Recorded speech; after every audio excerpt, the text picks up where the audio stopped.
and welcome to Roundtable Live for August 25th, 2017. What's up?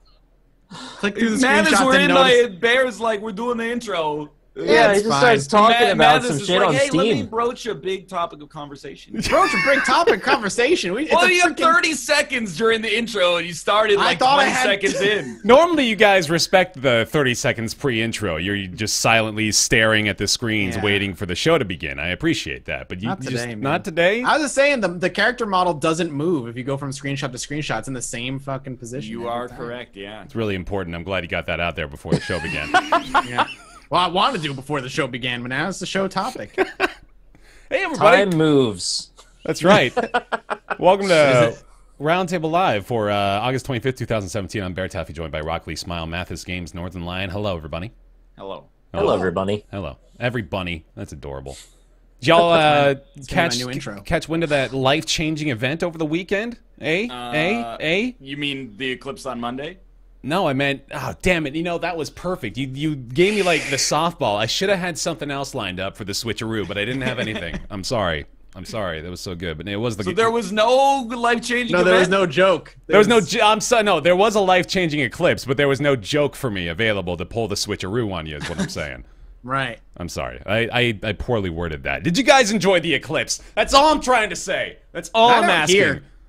Didn't do anything Didn't here. see it? Yeah, Right. we only got, I think, 63% coverage where I live, so it's still bright as hell. Yeah. And I was like, I'm not putting on glasses to see a 63% coverage. But Yeah, I woke up like 40 minutes after the best point, and then I like looked on the internet, and it was like, hey, here's a picture of the eclipse in Vancouver, and I was like, it's cool. Yeah. It didn't really miss too much, but that's cool. The totality was pretty incredible, honestly. We we headed down near Salem, Oregon. That was right in the trajectory. The witch trials No. on Is the that old Salem, frontier. That's Salem, Yeah. Massachusetts. Yeah. Salem. The old Oregon witch trials. Just a little bit on the other side of the country there. That was dope, though, man. Like, that was something out of a video game where we experienced dusk within the course of 5 minutes, and then it was immediately succeeded with dawn, which was pretty dope. That's how fast the whole thing was? 5 minutes? Yeah, it's really short. It was like, I think 2.5 minutes is the amount of time the totality happened. So yeah, it was pretty. Did your body rapid. get confused for 2 minutes? No, Like, oh, it's he bedtime. was such a smart boy. I'm so proud of him. He didn't need no dumb glasses. Like, as soon as the eclipse started, he was just like, I think he Wait, might what? need the dumb glasses. he doesn't need to wear them. He turned around. He was just staring the opposite direction. It's like he knew. It was like Oh, he that's a knew good what was boy. going on. Anyway, we got a show for you today. We got plenty of stuff to talk about. Microsoft has broken their pre-order record with the Xbox One X, blowing our collective minds with that news this morning. Age of Empires 4 was just announced, which is a startling revelation for many fans of that series. Speaking of fans of series, many were disappointed, but also, I guess, kind of given a sweet, cathartic conclusion to a series that has been long left by the wayside. We'll talk more about that, the specifics as we get into it. Half-Life episode, or sorry, it was Half-Life 2, episode 3. Episode 3. Yeah. Plot reveal. The HTC Vive gets a $200 price cut, which I believe is permanent. I don't think that's just a special offer or anything. I'm pretty sure that's just a permanent $200 drop, so that's nice. We'll talk about HTC's business in the VR space as well moving forward. Final Fantasy 15 heading to PC, getting mod support, and they're asking you not to make nudes.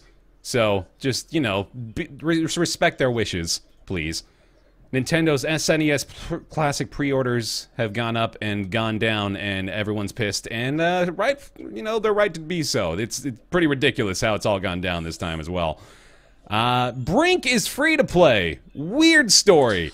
Then, Yeah! Finally! that's right. We've all been If waiting. Evolve can't do it, Brink can. I've been carrying that torch for years. Enter the Gungeon, getting a new update, Advanced Gungeons and Dragons. Great name. Dragons with a U, by the way. You just gotta stay in the... Yeah, XCOM 2's new DLC coming in a few days. War of the Chosen, a.k.a. XCOM 3, packaged as DLC, apparently. More or less. And then we all checked out Absolver. the unique occurrence of us all enjoying a new game this week. So that's going to be fun to talk about too. I beat it. It's not even out yet. Yeah, Mathis and Nick both Yeah. freaking beat that thing. It's ridiculous. All right. Start off with, though, the Xbox One X. They broke... How? What? They broke their pre-order record. The Xbox One X has received more pre-orders than any previous Xbox console. I know how. How? I honestly think you know how as well. You're just forgetting. Just think back to E3, Yeah. the Hovis method. Oh. You know what? got I'd me. forgotten. I'd suppressed it, but you're The Hovis right. method. The Hovis method. They just That's it.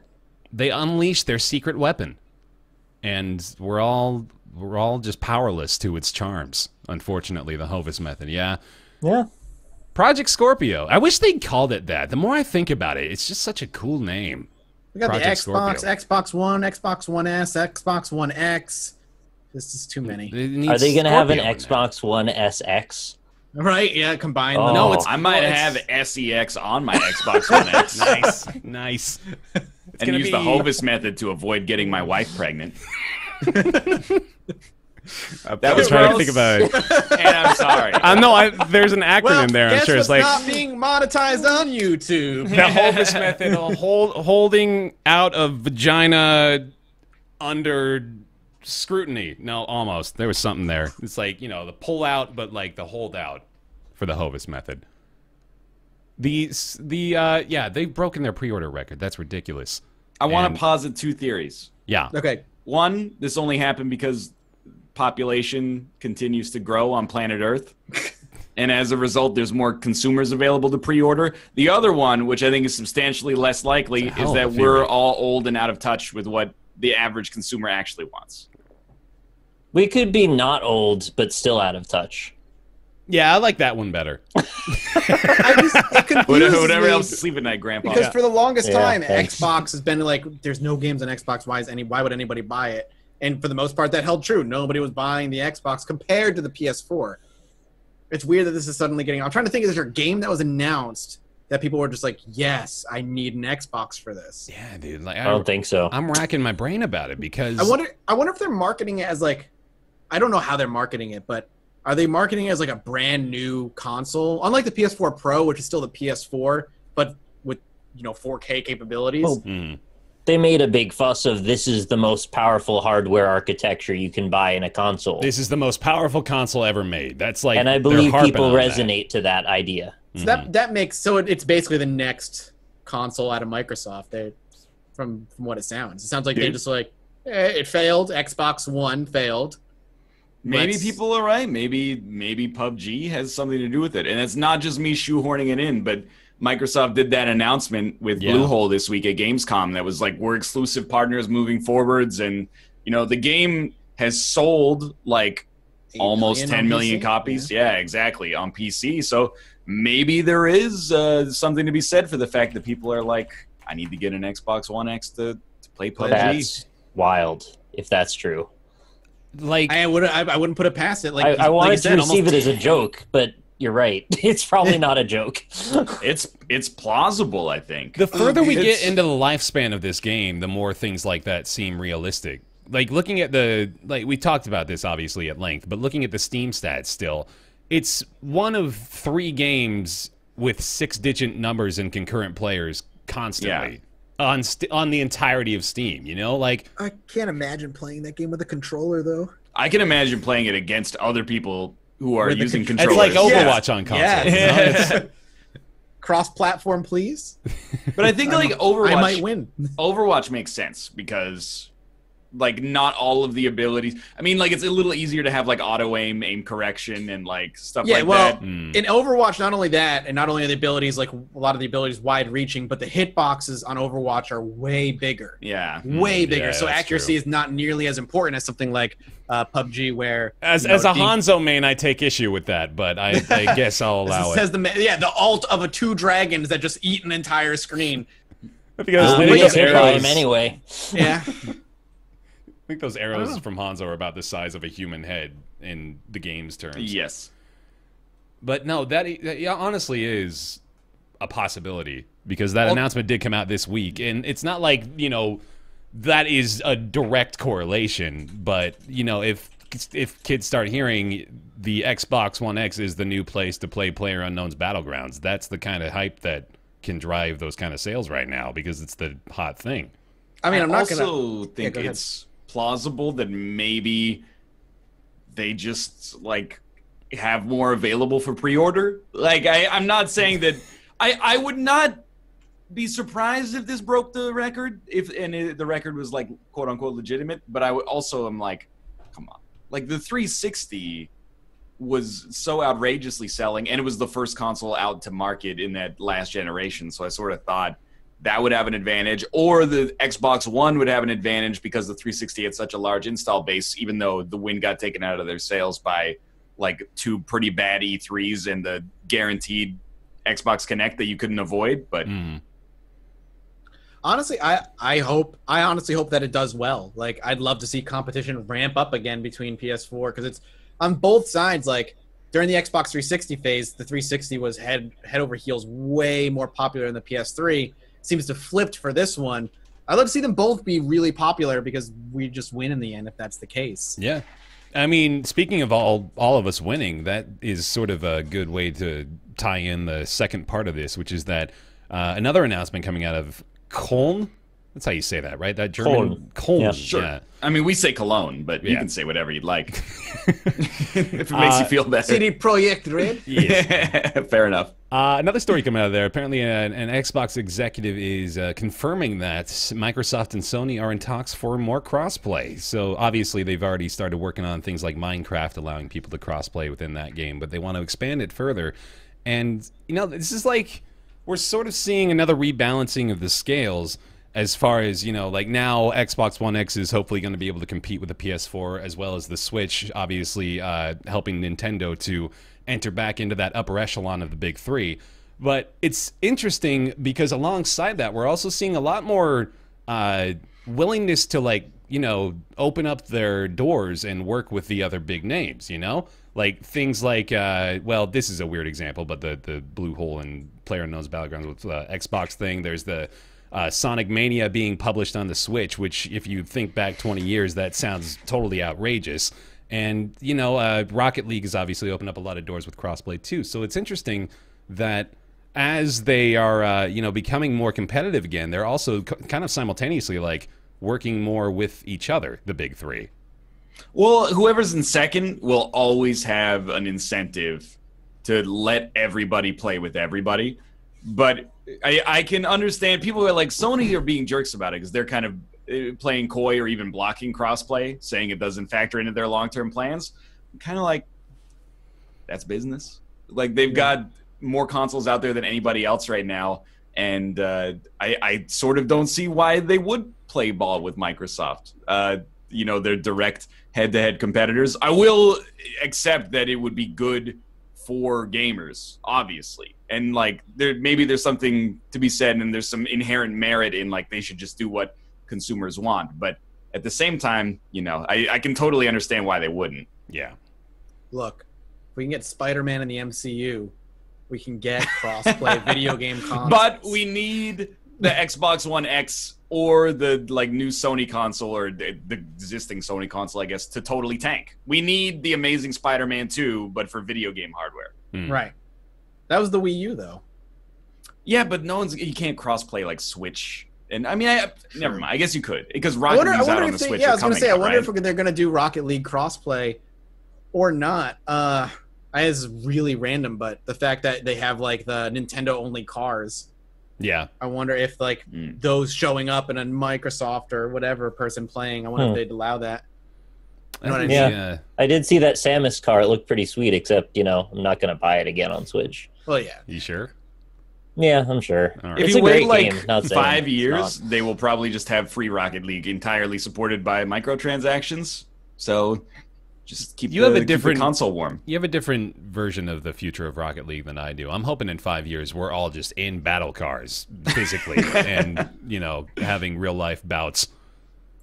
I don't know. I think it's funny how things change. Like, Microsoft 3 or 4, well, I guess like 5 years ago at this point, was on stage at E3 going like, yeah, you need to like have the Kinect attached to the console. You need to be online to play all of your single player games. And if you have bad internet, just move. And then now That's what the Xbox 360 is for, if you have bad internet. now they're like, we gamers, we're on your side. We'd really like to do crossplay, but big bad Sony won't let us do it. And everyone's like, Sony, why are you being jerks? Come on, guys. We were all friends before. Remember that video you made with Sean Layden? That was funny. Their reasoning was pretty disingenuous, if you remember. The last time I saw them try and describe their reasoning, it was like, we don't want to have a different environment that we can't control. Because Xbox gamers are like more lewd and like course. vulgar, so they don't want to contaminate the Sony community with the Xbox gamers. Yeah. I would get it if Nintendo said that, but they're actually not saying that. Mm-hmm. So, yeah, that strikes me as disingenuous, personally. All right. Well, anyway. Cool. I'm glad it's going to... Hopefully it'll sell well. I'm down for competition. Yeah, it's just... I don't know what to attribute it to. That's the most like baffling thing for me still. I'm still dwelling on this. Like, what made it sell so well? Apart Do you from think just, like, it's 4K? 4K? Do you Is it think it's 4K? people going, I have this new TV that I got last year and I got nothing I cool to finally put have on it? something that I can use with it, right? Is that it? Like, don't think so. have we just been waiting for this explosion of folks that... Are 4K TVs that popular yet? Is they the still so consumer base, expensive? maybe the consumer base is now so primed that they will pre-order anything without even an incentive anymore. Maybe.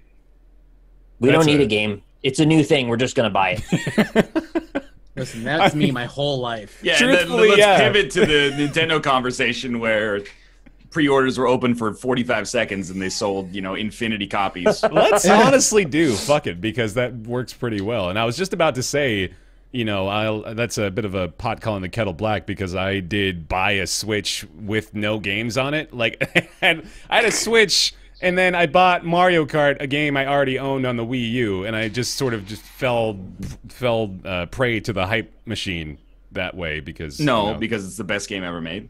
Well, I mean, You still play it every day?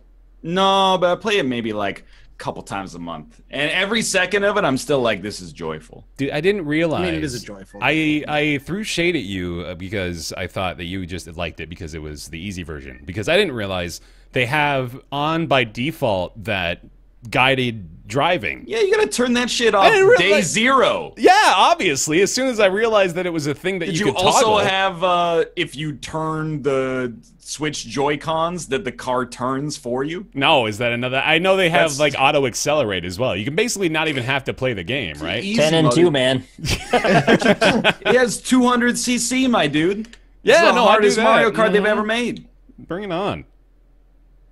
Anyway, that's right. The SNES pre-orders. They didn't go well, like we were hoping they would. But man, I this was believe just- they went at 2-something in the morning and they were gone in 20 minutes. Right, yeah, and also there's a topic win down there. There we go. That's that. Well, let's even like dial it back before that, of course, because we recall back in I think it was July, or maybe it was even a little later than that. Walmart opened up the pre-orders for like a week and then ended up doubling back on that and saying, "Oh, sorry, that was a mistake." Right. And now we've gotten, like the official pre-orders have launched. This is through Best Buy, through Amazon, through Walmart, I believe now have just reopened them as well. And they're all gone, of course. So if you're, listening to this now, tough luck. But they just, the way they did it, I think the Amazon one went live at, like 3 in the morning Pacific time here? Something like that, yeah. Something like that. I think Best Buy maybe followed suit shortly after that. Where's the love? They're gonna have some apparently in stores for just walk-ins as well. Okay. GameStop has said that there will be walk-ins available right out the gate, and I think Target has also said the same thing. All right. There'll be, you can walk in and get them on day one. Obviously, if you're early enough. Mm-hmm. So it's not just pre-order only, at least. So if you haven't pre-ordered it, you still have a shot at getting one at a store, Okay. which so I think that's- is way better than the NES Classic was. That's Good. that's a step up. Some non-scalpers will get one. Mhm. Right. That's nice. I feel like this is a broken record topic for us a bit too, of course, because with the NES Classic pre-order ridiculousness, and then just the way Nintendo has handled their inventory for consoles for like the last 4 or 5 years has been absurd. And you would think by now something would have changed. And I guess that little console, that offering is nice to be able to have at least units available in the store, but man, it goes back again to the question I asked myself, like, why don't they want everyone on planet Earth to buy this product? Besides the possibility of supply shortage. Selling out immediately and having nothing on store shelves makes it look more attractive to everyone else, and then you can get investments based on how good your stock is sold out, which then you can roll back in later. Okay, but so there's the breakdown. I don't think so though, because it does it. I'm with Bear on like what's the end game. Like the NES Classic, like how many people that wanted an NES Classic ended up getting one? Like a third or a quarter. Assuming they're making money on each machine, I don't see how they benefit from artificial exclusivity.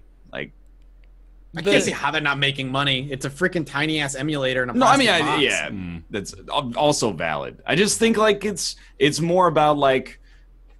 They treat it as like marketing instead of actually like distribution and manufacturing. They're like, well, we'll just keep ourselves in the public eye by constantly having like something coming out, like even when there's a lull in Switch releases or 3DS or new Nintendo 3DS U, whatever the heck it's called at this point. But like they're just constantly keeping themselves like at the forefront by making this stuff, and then it gets talked about in the news all the time because of the fact that nobody can actually buy one.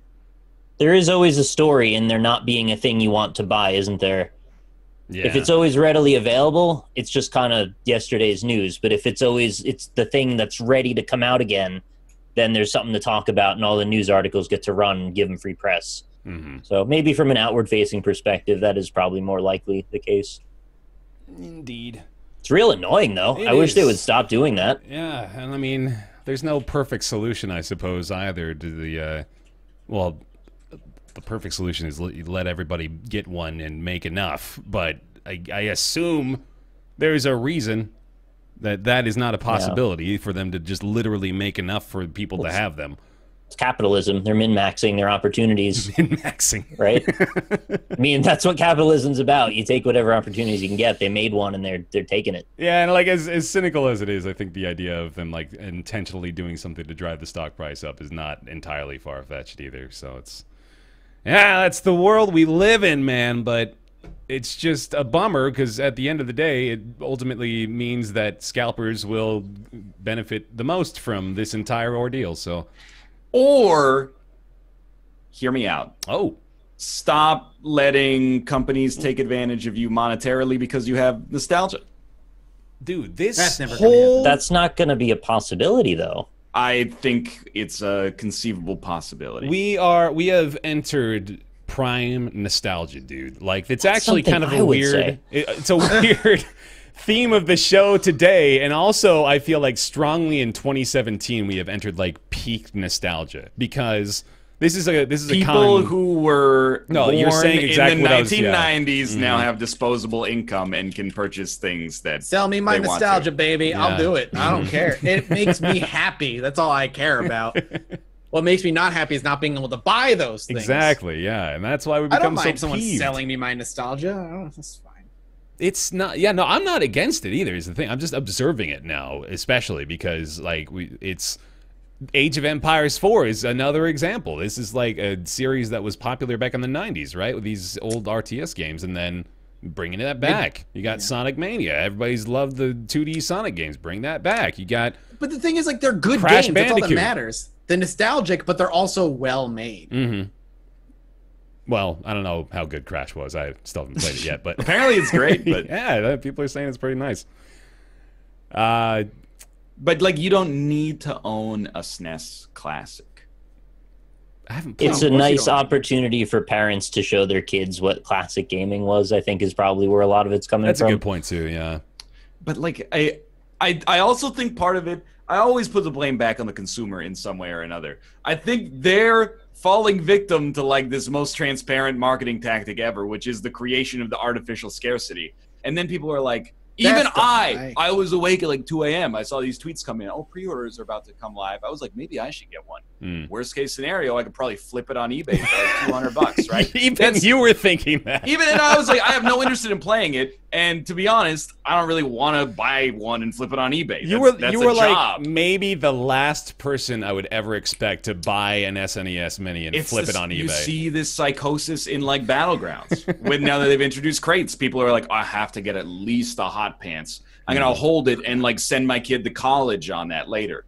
It's like amateur investment.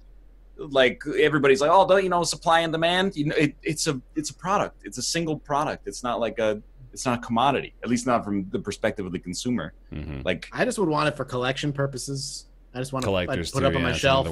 I'm telling you, here's how it's going to be like Action 52. Everybody, not that the games are as bad, obviously, but everyone who gets an SNES Classic is to plug it in and be like, oh, I played an hour of Super Mario World. Oh, I played like an hour of this game, an hour of this game, and then never again. And then it goes back into the box on the shelf. Yeah, you're not wrong. I might be wrong. You're not wrong about the back on the shelf thing, because honestly, like that's what happens. It really is. I need it. On the other hand, to play an hour of Super Mario World on my TV. There are a lot of really good games on that. So, I mean, there is the chance you'll pull it out every couple of years and beat one of them again. It's not a guaranteed death sentence, but you're mostly right. That's going to tie in nicely to our Ask Roundtable question, actually, later on. You ever, like, buy one of those little arcade ones that you plug into your cable box at the back of your TV? My friend had a couple, yeah. Yeah, you can play Pac-Man on your TV. It sucks. I'm not trying to say that Pac-Man's not a great game, but nobody's, $20, I can play Pac-Man on my TV. Unless you're 50 years old or like one of the people that is like on Twin Galaxies, you're not playing 80 hours of Pac-Man. You're going to play Pac-Man for like 30 minutes and be like, this is boring, and then put it away forever. Yeah, I mean, functionally, though, there's a little more depth in some of those SNES games than Pac-Man. I do agree with that. Yeah, when you got things like Chrono Trigger in the mix, you got to kind of change your perspective. It's like a 50-hour RPG. And there's no other way to experience it. No, there are many other ways. And many has not other been ways. for the last 23 years. And I personally would not subscribe to buying one of these stupid things for any reason, because I have those other ways. And I still own the cartridges. But some people prefer the easy convenience factor. Yeah, it is the convenience factor, isn't it? That's really all it is at this point. It's like as well as buying into the imagery of a Nintendo product again and saying, look, here's the box. It's the pseudo-official version. It's wicked convenient to wake up at 2:30 a.m. Well, see, that part's not. One of four SNES That's why classes. we're upset about it, is because they took away that one part of the convenience factor. And I think it is honestly like 95% of people that would want to play Chrono Trigger again just don't want to go through the hassle of downloading an emulator and getting all Chrono that shit Trigger set on up. the SNES class? This is an aside, but have they released like the library for it? Yeah, the whole list is open. I don't know what, I can't remember if that particular game's on it. SNES library. I feel like it was. Let's see. Where are you? Come on, somebody's got a simple list somewhere, don't they? Okay. There we go. We found it. Super Mario World, Super Mario Kart, Link to the Past, F-Zero, Super Metroid. All right, they have Star Fox 2, the never before released, Street Fighter 2, Super Punch-Out, Castlevania 4, Donkey Kong Country, Mega Man X, Yoshi's Island, Star Fox, Kirby's Dream Course, Final Fantasy 3, Kirby Superstar, Super Mario RPG, Contra 3, The Alien Wars, Secret of Mana, Earthbound, and then I think it's Super Ghouls and Ghosts. They don't have Chrono Trigger then. I was wrong. Huh. I mean, like Final Fantasy 3 is. Yeah. I mean, Earthbound. Similar. There's some huge ones in there. I don't disagree. All right. Update: Nintendo promised it would produce significantly more SNES Classic Edition systems than NES Classic Edition units. Yeah, I see more that. on this later. Oh shit. Womp womp. Okay. Anyway, yeah. Mini SNES is just it's a mess. But hopefully you can buy one at the door when they you won't go be on able sale to. physically. Well, like I'm worried now that that's going to be like a Black Friday disaster, you know? Like everybody's going to be lining up and pouring down the doors of GameStop to pick up the Mini SNES. If you really want one really badly, you do what Nintendo intends you to do, and you buy one from a scalper for $200 to $500 on eBay. Right? Yeah. Like, otherwise they wouldn't have set up the system this way. This is what their goal was. I guess so. All right. Don't do that. Yeah, don't do that. Real quick. Scalpers need to make money, man. Yeah, they need to stop being scalpers. I agree. And be buskers. I just like that word, man. I was reminded of it yesterday. Buskin' makes me feel good. Age of Empires 4 has been announced. We're going to talk about this one briefly because we don't really know much about it, but it is a big deal, as it's, you know, one of the Hang on. What's up? Just pre-ordered an SNES Classic. Done. What? Oh, for real? Yeah, they just opened up on Walmart. Got one. Wait, just now? No. We're feeding the cycle. We're feeding the cycle. Because I can see the gears turning. I have to check, and then It says it's out of stock. Checkout, I've got one. It says it's out of stock. How did you get it? They opened up. I saw Wario64 tweet it. I clicked it. Just now? Ordered it. Done. During the show? We're literally During doing the the show, and you're still looking at tweets about whether or not. Well, like, I just saw it as chance that it popped up on my Twitter feed. I wasn't like scouring for it. You're looking at your Twitter feed, is what I'm saying. Oh yeah, why not? Guilty. Yeah, no, I'm mean, like, I'm what? well We aware of all what do these guys are up to. I'm fine. staring at your box faces on this screen right now. That's your mistake, sir. Tab browsing, dude. That's all right. I can't What do you fucking think this believe is, you actually got 2017? that. How did you... God. I'll show you the confirmation. Yeah, it's please. done, baby. You got it. Okay. Age of Empires 4. First, well, okay, you said it was StarCraft 2, but was that the last major RTS release?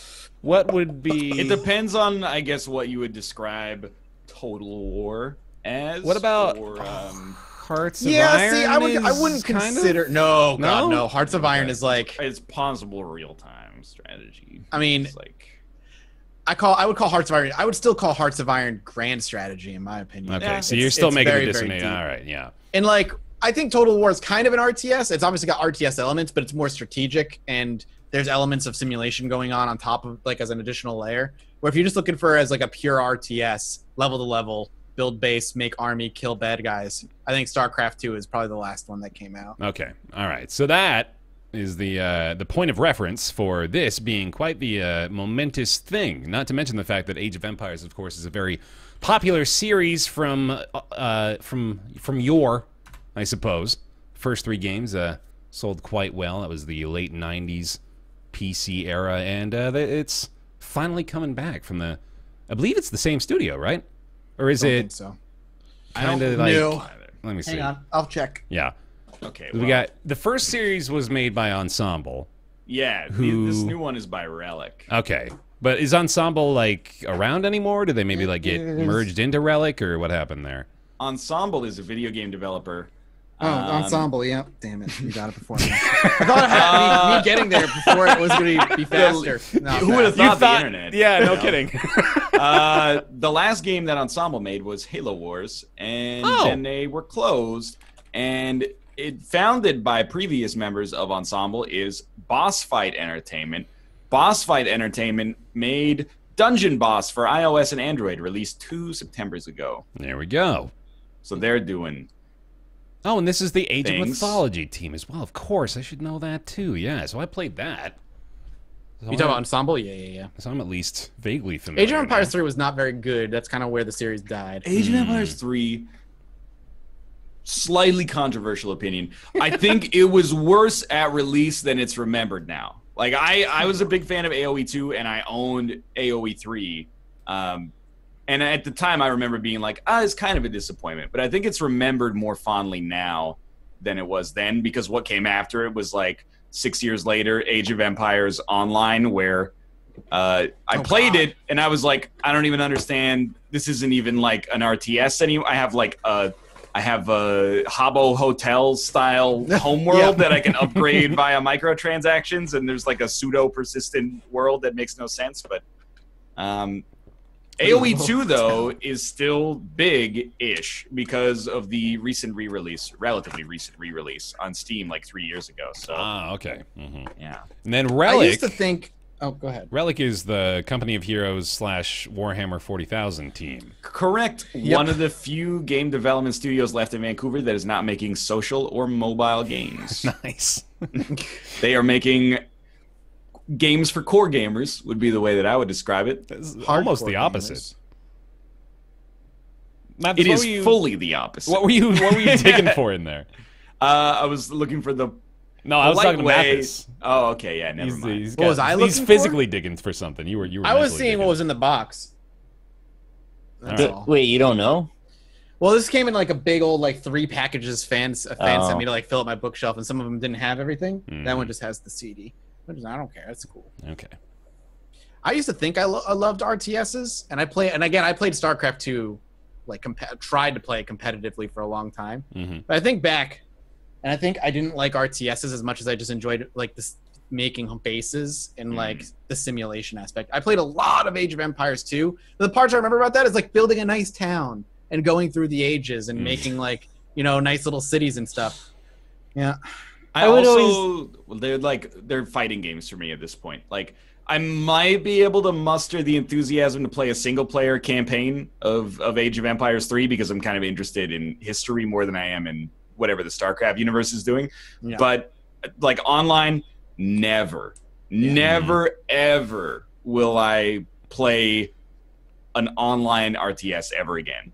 Honestly, there is a sense of stress that I cannot like really explain anytime I played StarCraft 2 and I'd hit find match. Oh yeah, and like ladder anxiety. Ladder anxiety. Exactly. That's what it is called. Like just you sit there and because this game could determine like your next like points in your MMR, going to the next league or dropping or losing to a stupid cheese that you should have seen coming. And oh god, it was just so stressful every time you hit find match, and I was just panicking. I don't know if I've ever gone down the rabbit hole of like how into competitive StarCraft you were.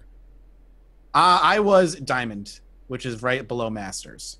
So I started at Bronze, and I worked my way up to Diamond, which went Bronze, Silver, Gold, Diamond, then Masters, and then Grandmasters with the top 200 players in the world. I was Diamond. I was like a mid-tier Diamond player. I played that game. Like that's pretty much all I played for a very, very long time. I know that life, man. That's actually how I got into YouTube. I wanted to cast StarCraft games because like that looks easy, so I tried it, and I'm like, I don't know this game at all, so I started playing it. The origin story of Mathis games. Well, I mean, I found this thing. I thought that looks easy. I can do that. Game with the highest skill ceiling on planet Earth. Not StarCraft first. Playing it. No. I played I adored the StarCraft series. And I watched a lot of professional StarCraft, but casting StarCraft looked easy. I thought I knew the game well enough to cast it. Yeah. And I was like, I'll cast some StarCraft. And then I was like, I don't know this game nearly as well. So I started playing it competitively as well as casting it, and then it just they both grew. Right. I played a lot of StarCraft. It was so stressful. Anyway, Age of Empires 4. It's happening. It's a real thing. They got an official website and everything. So cool. Good fortune to y'all. Looking forward to that. Hey, Microsoft. Just let him make it. Right. Yeah. Just let him make Age of Empires 4. MSR Publishing, yeah. Yeah, and then, you can, like, if it fails, you can shutter them or something. But don't try to ruin the game by making it Age of Empires Online again. With crates! You're not Zynga. With crates. Or at least this shouldn't be Zynga. What would you put in Age of Empires crates? You get, like, foot soldiers and shit? Peasants. Yeah, pal, there you go. So you start the game. Okay, so you start the game with only 2 different countries you can play as. That's it. Mm-hmm. Crates, 90% of the time, have like sprays you can put on the ground, like in StarCraft, or like different skins for the buildings or different skins for the peasants and stuff. But the rare or legendary loot is unlocking another country to play. Yes, dude. No. Oh, this is brilliant. Can you give the peasants different voices too? Yeah, have, like, there'll be voice packs different you can unlock in the crates and stuff. What can we, like, get to, like, the minutia, dude? Like, what can you unlock in a pack that is just, like, like a hair color or... Armor shader? Horse armor shader. You can unlock, like, the retro voice packs from the older games that your characters will say. That's good. Yeah. Then you don't even have to make any new stuff. You can just repurpose the old content. Right, that's what I'm saying. That's good. All right, there you go. Age of Empires 4. Man. So I was telling these guys, but what effectively feels like the nail in the coffin for Half-Life 3. Here it is. Marc Laidlaw, if you are unfamiliar with me, was a writer on the Half-Life series as well as a lead writer on Dota 2 over at Valve. He worked there for about 20 years and just left last year. And it looks like... he has provided us what appears to be the Half-Life 2 Episode 3 plot summary. And it's very succinct. It's only like probably 8 or 9 paragraphs of, you know, very compressed text of all these events that were supposedly going to transpire within Half-Life 2 Episode 3. He's called it Epistle 3. If you're curious, listening right now, if you want to find it, it's marklaidlaw.com/epistle-3. It's really easy to get to. When it's not down. Right, yeah, It's been down a lot today. It's almost like people wanted this game. Right, yeah, there's a little bit of a hype behind it. So, yeah, as I mentioned, this with this sort of information out from this kind of source, I think it's pretty safe to let me from 5 years ago just kill the hype and not have to worry about it anymore, because I've been hanging on to hope, man. I really have. I've had that little childlike wonder in me that says, you know what, Valve doesn't only care about money. They would still make this thing just to satisfy the desires of their player base and the fans they've built with this series for years, but that's a little bit of a wishful line of thinking, I think, on my I believe it's been 10 years since Episode 2 came out. God damn. 2007, I think, yeah, that sounds right. They can't make Half-Life 3. I don't disagree with you. No. It's a lose-lose at this point for them. You're right. Are you kidding me? It would sell ridiculously well. It would, but like the amount of hype that the internet has created for it is borderline impossible. It's not Valve's fault. That's the fucking internet's fault. But why would Doesn't matter at the end of the day. Yeah. Why would they make it? No, I don't disagree. Like they should, because you want it. Exactly. They shouldn't. I'm not the only one. They'd make so much money off of the game. But they don't have to. Are we mad at them for making money on Steam, or are we mad at them for not making money on Half-Life 3? They can make money on both. Out just because people want it. Make money on both. They're already making money on Counter-Strike and Dota. That is true. Yes, they've got enough ridiculous amount of money off of Dota and Counter-Strike. Gaben's got enough money. He doesn't need any more. They make a lot of money, man. More every time I think about it. So are we mad at them for making money, or for not coming out with the product that you want to buy? I don't understand. We're not upset at them for anything. We're just saying Wait, you're the only one that sounds mad right now, by the way. Well, I'm mad because everyone's like, there's an undercurrent of like, Valve's betraying us, and No, I don't give a shit. They could have canceled it years ago. No, I don't care at all. I have that desire in my heart to see this series come to completion. But that is, I realize at this point it is, as I mentioned, wishful thinking, and that it is not really a viable option for them as a business either. Because, like you said, it's a lose-lose, even though they would make assloads of cash. So, this is the next best thing. We could all boycott Steam until they release it. There we go. Oh, yeah. Everybody in solidarity just never open Steam again. I have no job. Chat, you promise? You promise no more Steam, right? Because this is super important. No, even like... And don't go back to the movie theater until they make the Jabba the Hutt prequel. Like, be careful what you wish for. I think like halfway through that sentence, the chat may have already been filled with no's. I don't even need to read it. Yeah, but it is honestly like it's a really well-written epistle, and it's worth a read if you're a fan of the series, because he does a good job of providing a little bit of closure at least, although it does kind of end on a bit of a cliffhanger still. So there's that. Valve, stop making billions of dollars and do something original, like releasing the fourth, or what is it? The third game in a series. Well, it's, if you count Half-Life 1 and then like Blue Shift Opposing Force, like, why won't they release the 11th game in this franchise and do something original for once? How many of those can you honestly count as like official Half-Life releases though? Because like half of them are mods, aren't they? As far as I'm concerned, Counter-Strike Global Offensive, that's a Half-Life game. Blue Shift and Opposing Forces were real. Those were Valve releases? Different stories of the same perspective through Black Mesa. You play as a Marine in Opposing Force, and you play as Barney in Blue Shift, the security guard. So it was actually kind of an innovative idea at the time. Yeah. And they just let it go. I'd heard actually that episodes 1 and 2 were intended to be Half-Life 3, and they just categorized it wrong. They meant, like, after the fact, after those were released, they said this should have been its own game. Huh.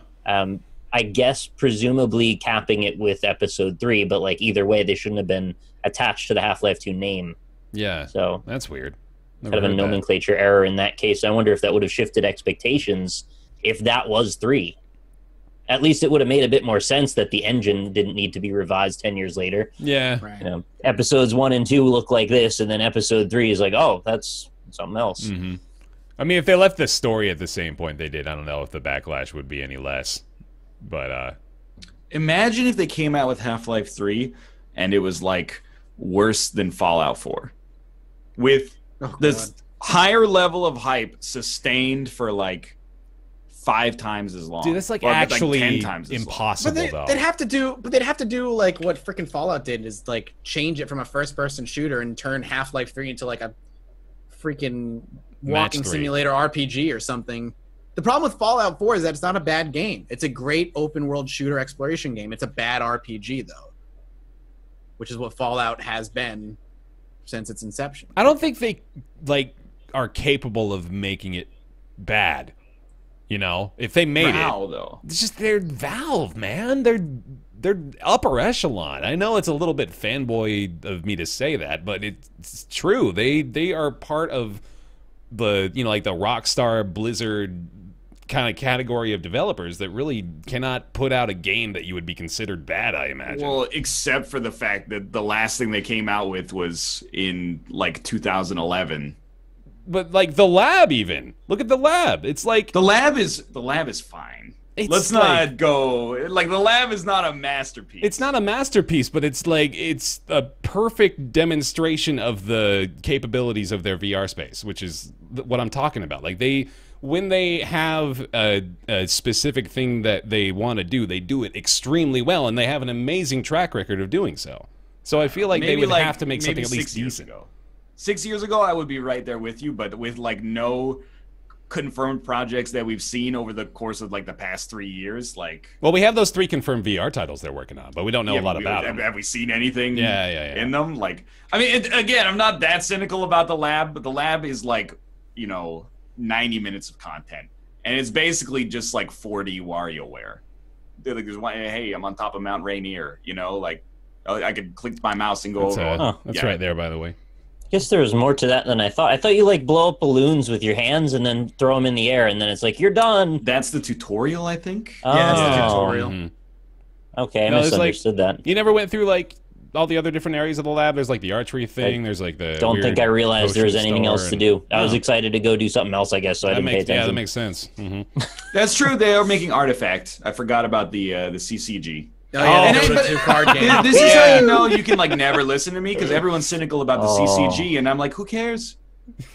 I was making a game. I don't understand you people. They can never make anything bad. Hey, we're making a game. Boo! That's not what I wanted. It's not. I would put money that Artifact's gonna be a good CCG. I'm just sick of CCGs. Yeah, there's too many of them. I mean, you kind of like minimalized that down to its most childish complaint, but that is kind of like valid, isn't it? It's like, okay, you finally make a game, but that's definitely not the game we wanted you guys to make. It's just the one that makes the most money. If Valve was on the verge of going out of business, I'd be like, dude, make Half-Life 3. You're gonna kill it. You're gonna knock it out of the park.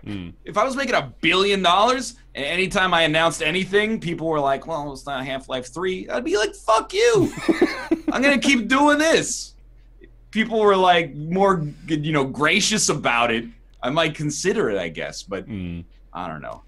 Everyone's a baby, myself included.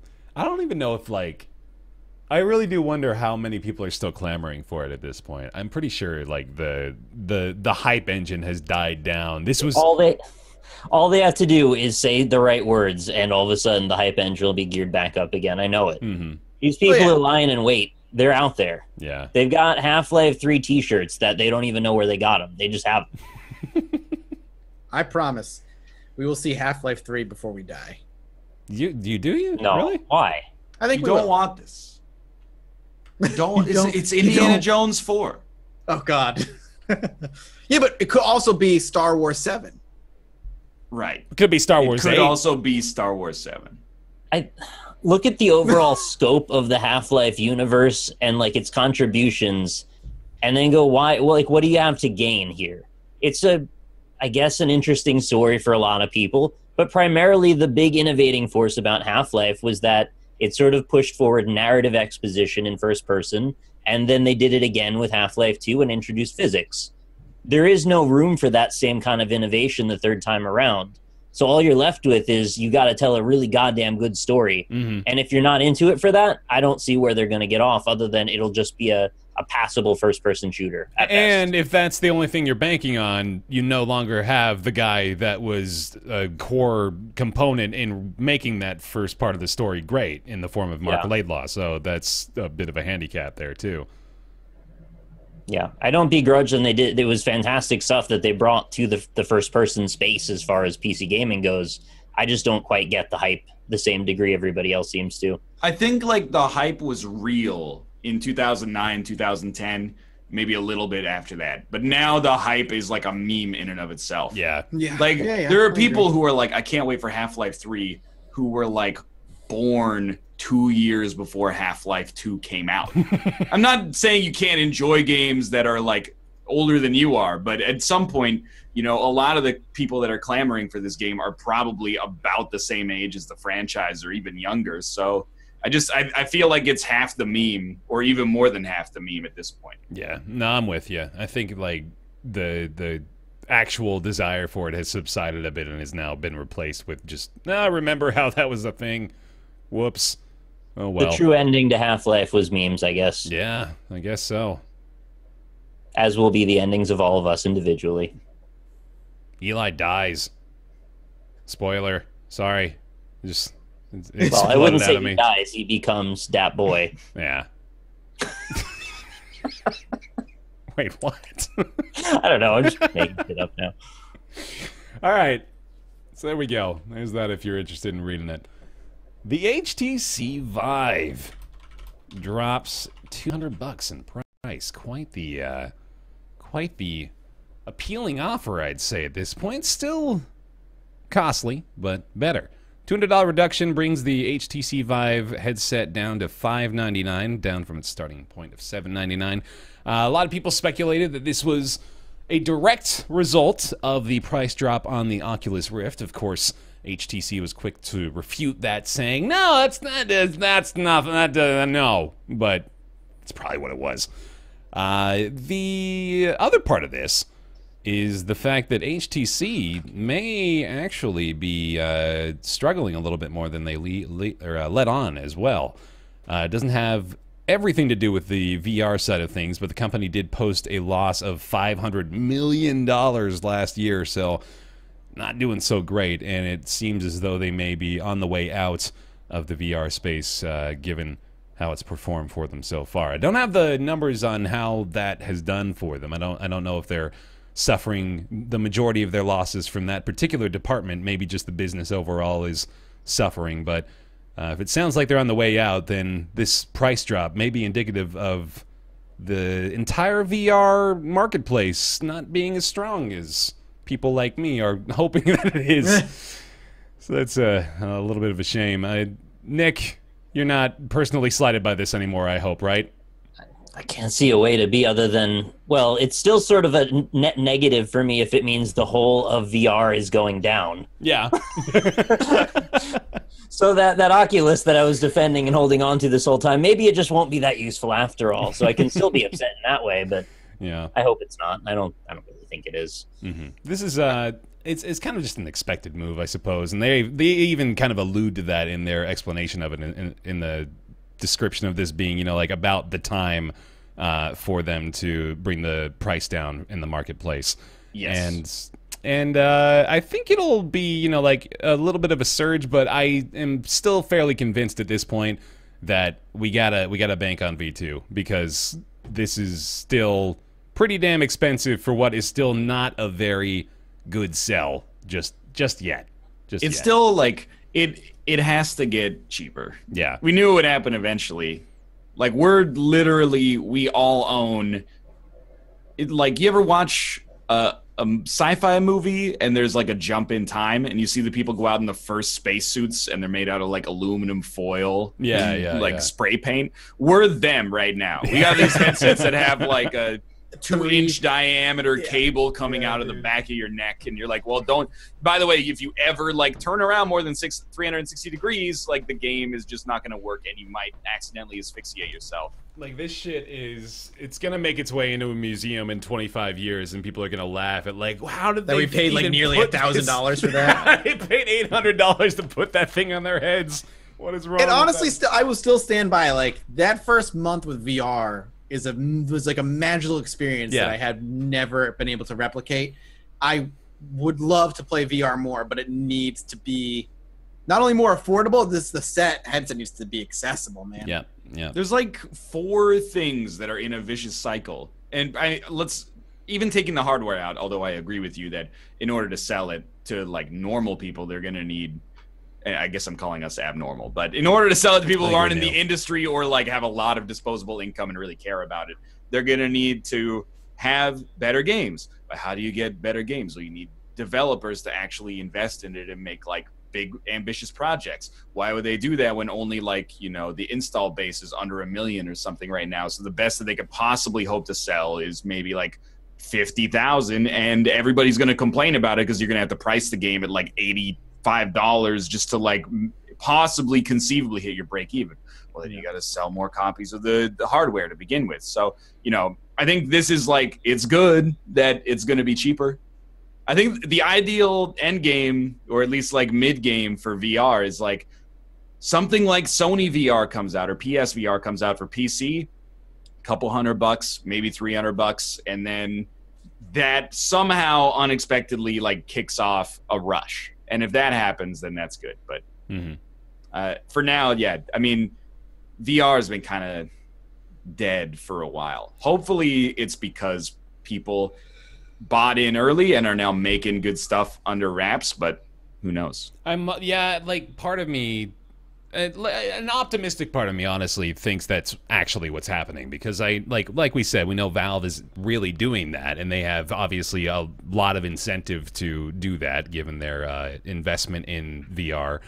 But I think like a lot of the big developers are getting underway to make those kind of things work, because I think they still anticipate that this trajectory is going to continue. And I anticipate it as well. I think this is a sign that they recognize the time has come to try to get out of early adopters and into the mass market. So it's going to be a much more approachable price here. $599 is not that far removed from the $499 of the Xbox One X that people are pre-ordering en masse right now. So it's kind of a... Yeah, and I know the caveat is like we're looking at a console versus the VR equipment that is, you know, not... To play... You know, to play Job Simulator. Joe Game Dev's ping pong simulator. You know, to play the music video "Chocolate," which Stegosaurus linked to me the other day, which was a fucking mind trip, which was great. Yeah, so you're right. Yeah, like it's still obviously a hard sell, but I did actually like. Man, I'm having to. When I didn't have the Vive, I told myself like, if I get one, I gotta make sure that I like at least make an attempt to use it semi-regularly, because I don't want to be the person that has a Vive, a VR headset fully operational in my house and just never uses it, and it sits in the corner gathering dust, because I'm like, God, it's like the pinnacle of technology available. It's in my house and I'm not using it. Why not? So because you've played everything worth playing. Exactly. So far. So I'm trying to find ways to make it to want to, you know, boot it back up and hop back in and try things still. So I went back in, you know, I'm going in, and I tried out the like they updated the home quite a bit actually, which I was very fond of. I like the kind of new futuristic thing they got going on. You kind of like have this modern looking block home up on a mountain that's overlooking a valley and stuff, and it's really pretty. And then you can like go to different environments within your home. You can play different games from the home screen, including ones that the community has made. So there's like kind of a weird like lobby hub system going on there where you can like connect with people, similar to, what was that game that I was talking about on the VR? Rec Room? Rec Room, right? Yeah, similar to Rec Room, where you can, you know, like connect to people that way. So that's neat, at least, and it's still, you know, like what's there is still fun, but it needs some love. It does need some love. It needs some. We never played dodgeball together. Yeah, we never did. Why didn't we do that? We should try it out. It does crossplay now, right? Mm-hmm. Yeah. I tried to play the Star Trek VR game with a few other people for like videos and stuff, and it was supposed to be like one of the first crossplay VR things. Was that with TB? Yeah. Mm-hmm. So a couple of us had Vives, like him and I had a Vive. Nerdcube had a TB was using his Oculus. Nerdcube used a Vive. I use a Vive. Me and Nerdcube could get in the same room, but TB couldn't get in the same room. So TB would be in a room by himself, and then random people would join his room, and it was just like a huge mess. Only Vive people could get with other Vive people. Only Oculus people could get other Oculus people, which completely ruined like the whole like this is a cross-platform VR game. Right, you can play with anybody who has an Oculus or whatever. It's stupid. I'm hoping that like 12 months down the road, we're looking at announcements and or upcoming releases for V2 hardware, and you know, have some.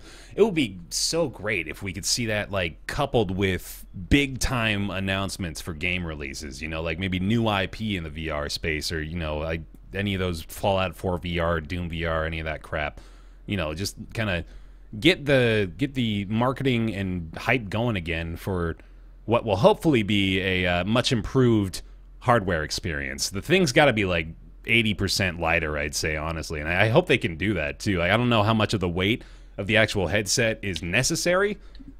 Well, obviously all of it right now. I'm sure they would have made it lighter if they could, but like I don't know like where they can reduce weight or make things a little more comfortable, I suppose. But I wonder sometimes how much of it is a hardware problem, how much of it is a software problem, and how much of it is just a limitation of it being a niche product, right? Like it's a sub-specification within a larger class that's already part of a smaller class, right? You got PC gamers, yeah, and then you've got within that the group of them who are not apt to motion sickness and have an interest in this stuff. It's just, I just wonder if there's even enough install base like for this cycle to break, and I hope there is. I hope so too. Yeah, it's a valid concern. You're not wrong. It's a niche still, but hopefully. Well, imagine though that they figure out a way to make it 80% lighter, and it's just basically like a pair of glasses or something. It doesn't have any wires now.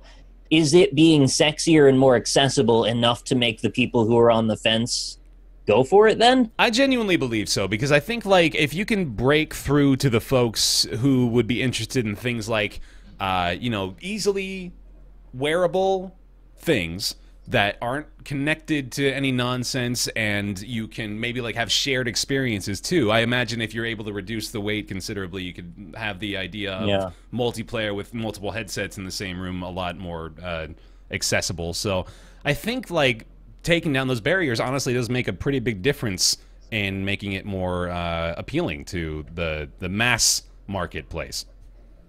Do you think they should focus on making it look like a future product? I know that sounds like a silly question, but yeah, no, it's... If it, like, given what the technology is, I almost feel like you have to emphasize that to make the people who aren't interested in it go, oh, it's that. You think if we just put, like, LEDs on the front that bounce back and forth, that's all we need? Not like a stupid thing, but, like, if you make it look like a sexy fucking visor... Yeah. Like, like you look like you're actually in the future. Yeah, like Ryan looks right there. I mean, that's what I'm talking about. Now that's the definition of sexy. It might help, but it would probably help to make it look a lot less doofy than it does right now, because the fucking little it's holes like a on brick attached to your face. Like, it looks so weird still, of course, and I don't know if there's really a way to make that look any better besides, you know, just like you're saying, going all in with it and just going for the futuristic look. The Geordie look, right? You want it to be like just this nice little elegant Cyclops eye. I don't know. I hope that we get to a point where we can get that as an option, because like you said, it is, I mean, it's maybe not the pinnacle of technology, but it's pretty goddamn wild to have something like that in your house. And just not even care. It feels bizarre to have it just sitting there not doing anything. It's like if you said, oh, you have teleportation now.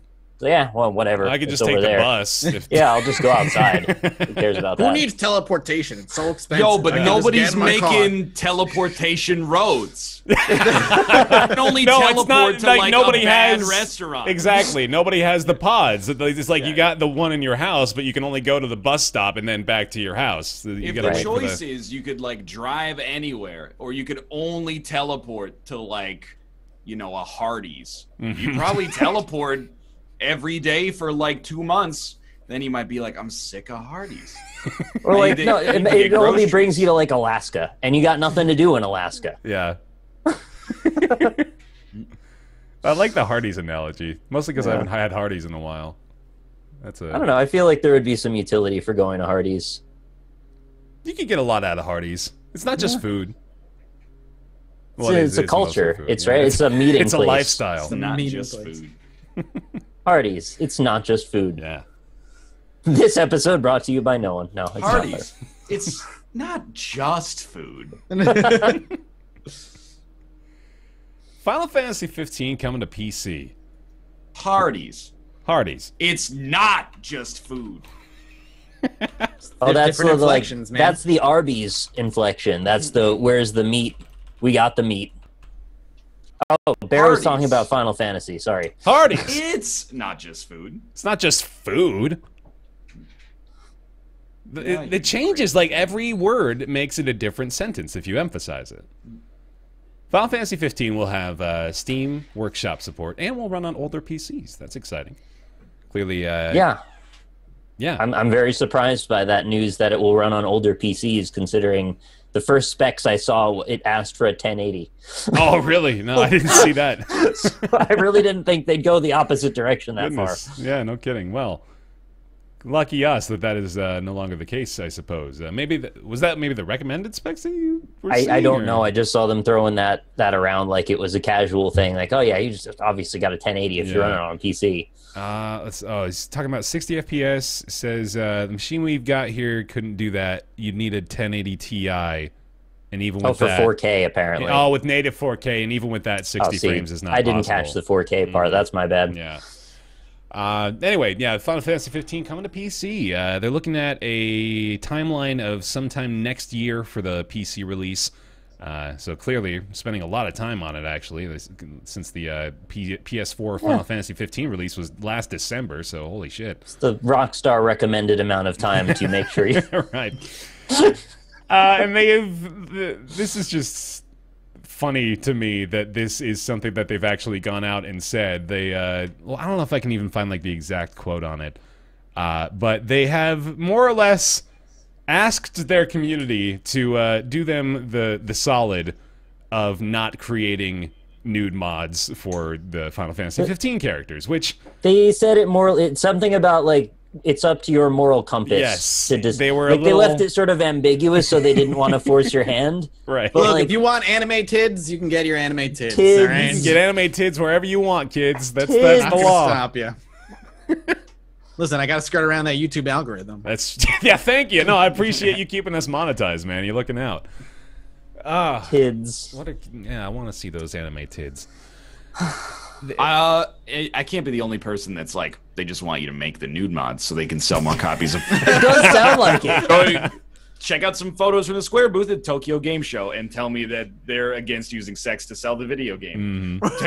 Show me a screenshot of Cindy from right. literally 30 minutes into the game and tell me they don't want to use sex to sell their video game. Yeah. I think they're just like, they can't be like, make nude mods, but Hey.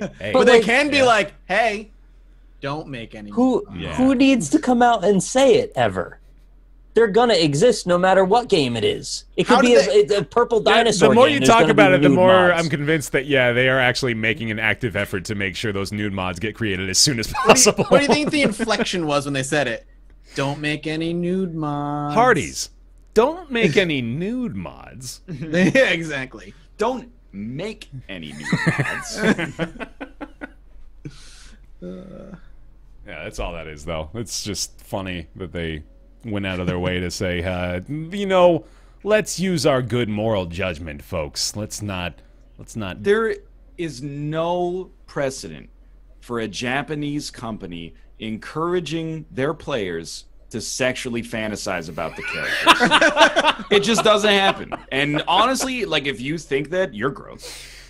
It's just gonna be 4 young adult buck naked men taking a road trip across the country. There's nothing sexual about that. No, that's just You Americans, that's what friends do. perverted. I thought we had plans to do in that their this year. sexuality and their bodies. Yeah. I mean, if you And had I hope there's Gladiolus's also body, a mod that when Noctis summons a sword, it's actually just his dick that gets bigger. Oh, and he just nice. uses that. I like that. It's like Bayonetta with her hair, except it's his dick. Right. Yeah, it's basically exactly the same. All right. Cool. Well, there we go. That's Final Fantasy 15 coming to the PC, bringing its. I like this phrasing. Bringing its bro trip to the PC. They use that word? They use that word, bro trip. PC Gamer used that word. Oh, PC Gamer. Okay. Yeah. 6 years later, Brink is free to play. What the fuck? This better be like a 30-second story. It is.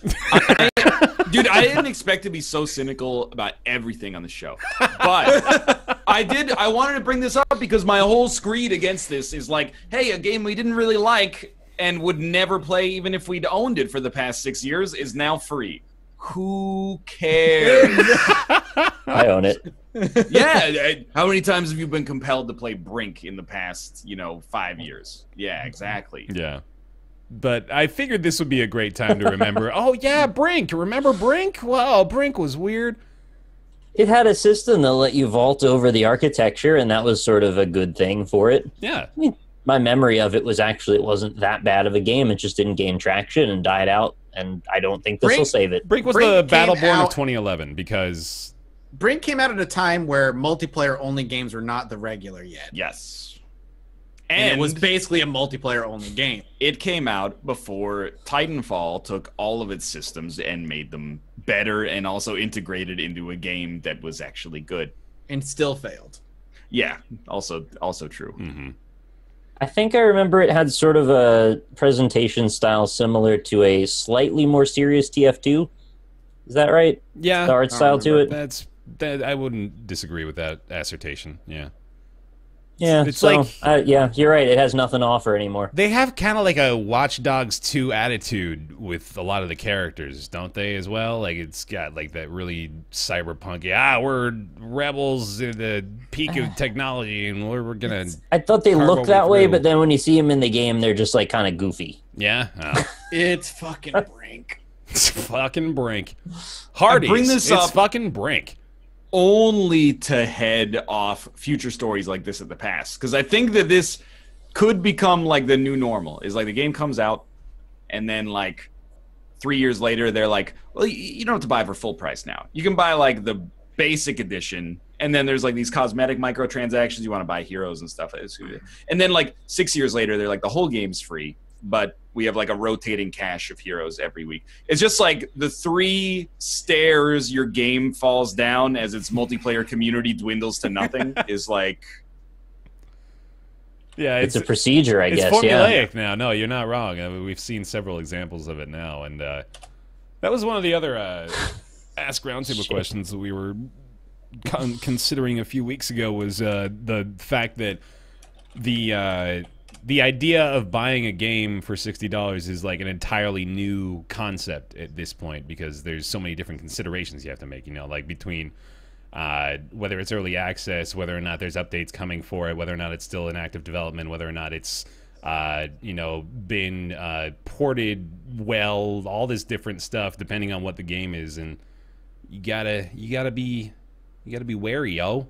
Well, let me tell you something. If you thought Brink wasn't up to the standards of 2011, I don't think waiting 6 years with almost no changes to it is going to do it any favors. Like, yeah, I do see, and I don't begrudge you. It's your time, and it is. I guess, is it nice? Is it nice or is it business of Bethesda to do this? I am of the opinion that it's good press for a game that's probably making them no money to begin with, but it's a nice gesture, I suppose, to some extent.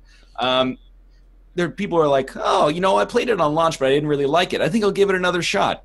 Well, you think you being older and more discerning and the industry going through all the advances it's gone through in the past 6 years and like the re-rise of PC gaming, like 1.5 new generations of consoles coming out, huge innovations in multiplayer gameplay. You know, you got this is from like a pre-Overwatch universe. Like this is closer to the release of the original release of Team Fortress 2 than it is to Overwatch right now. And this is untouched by all that horrible stuff. It's beautiful and pure. That's what it is. It's 2011. Yesterday, it had a peak concurrent player base of 2,300.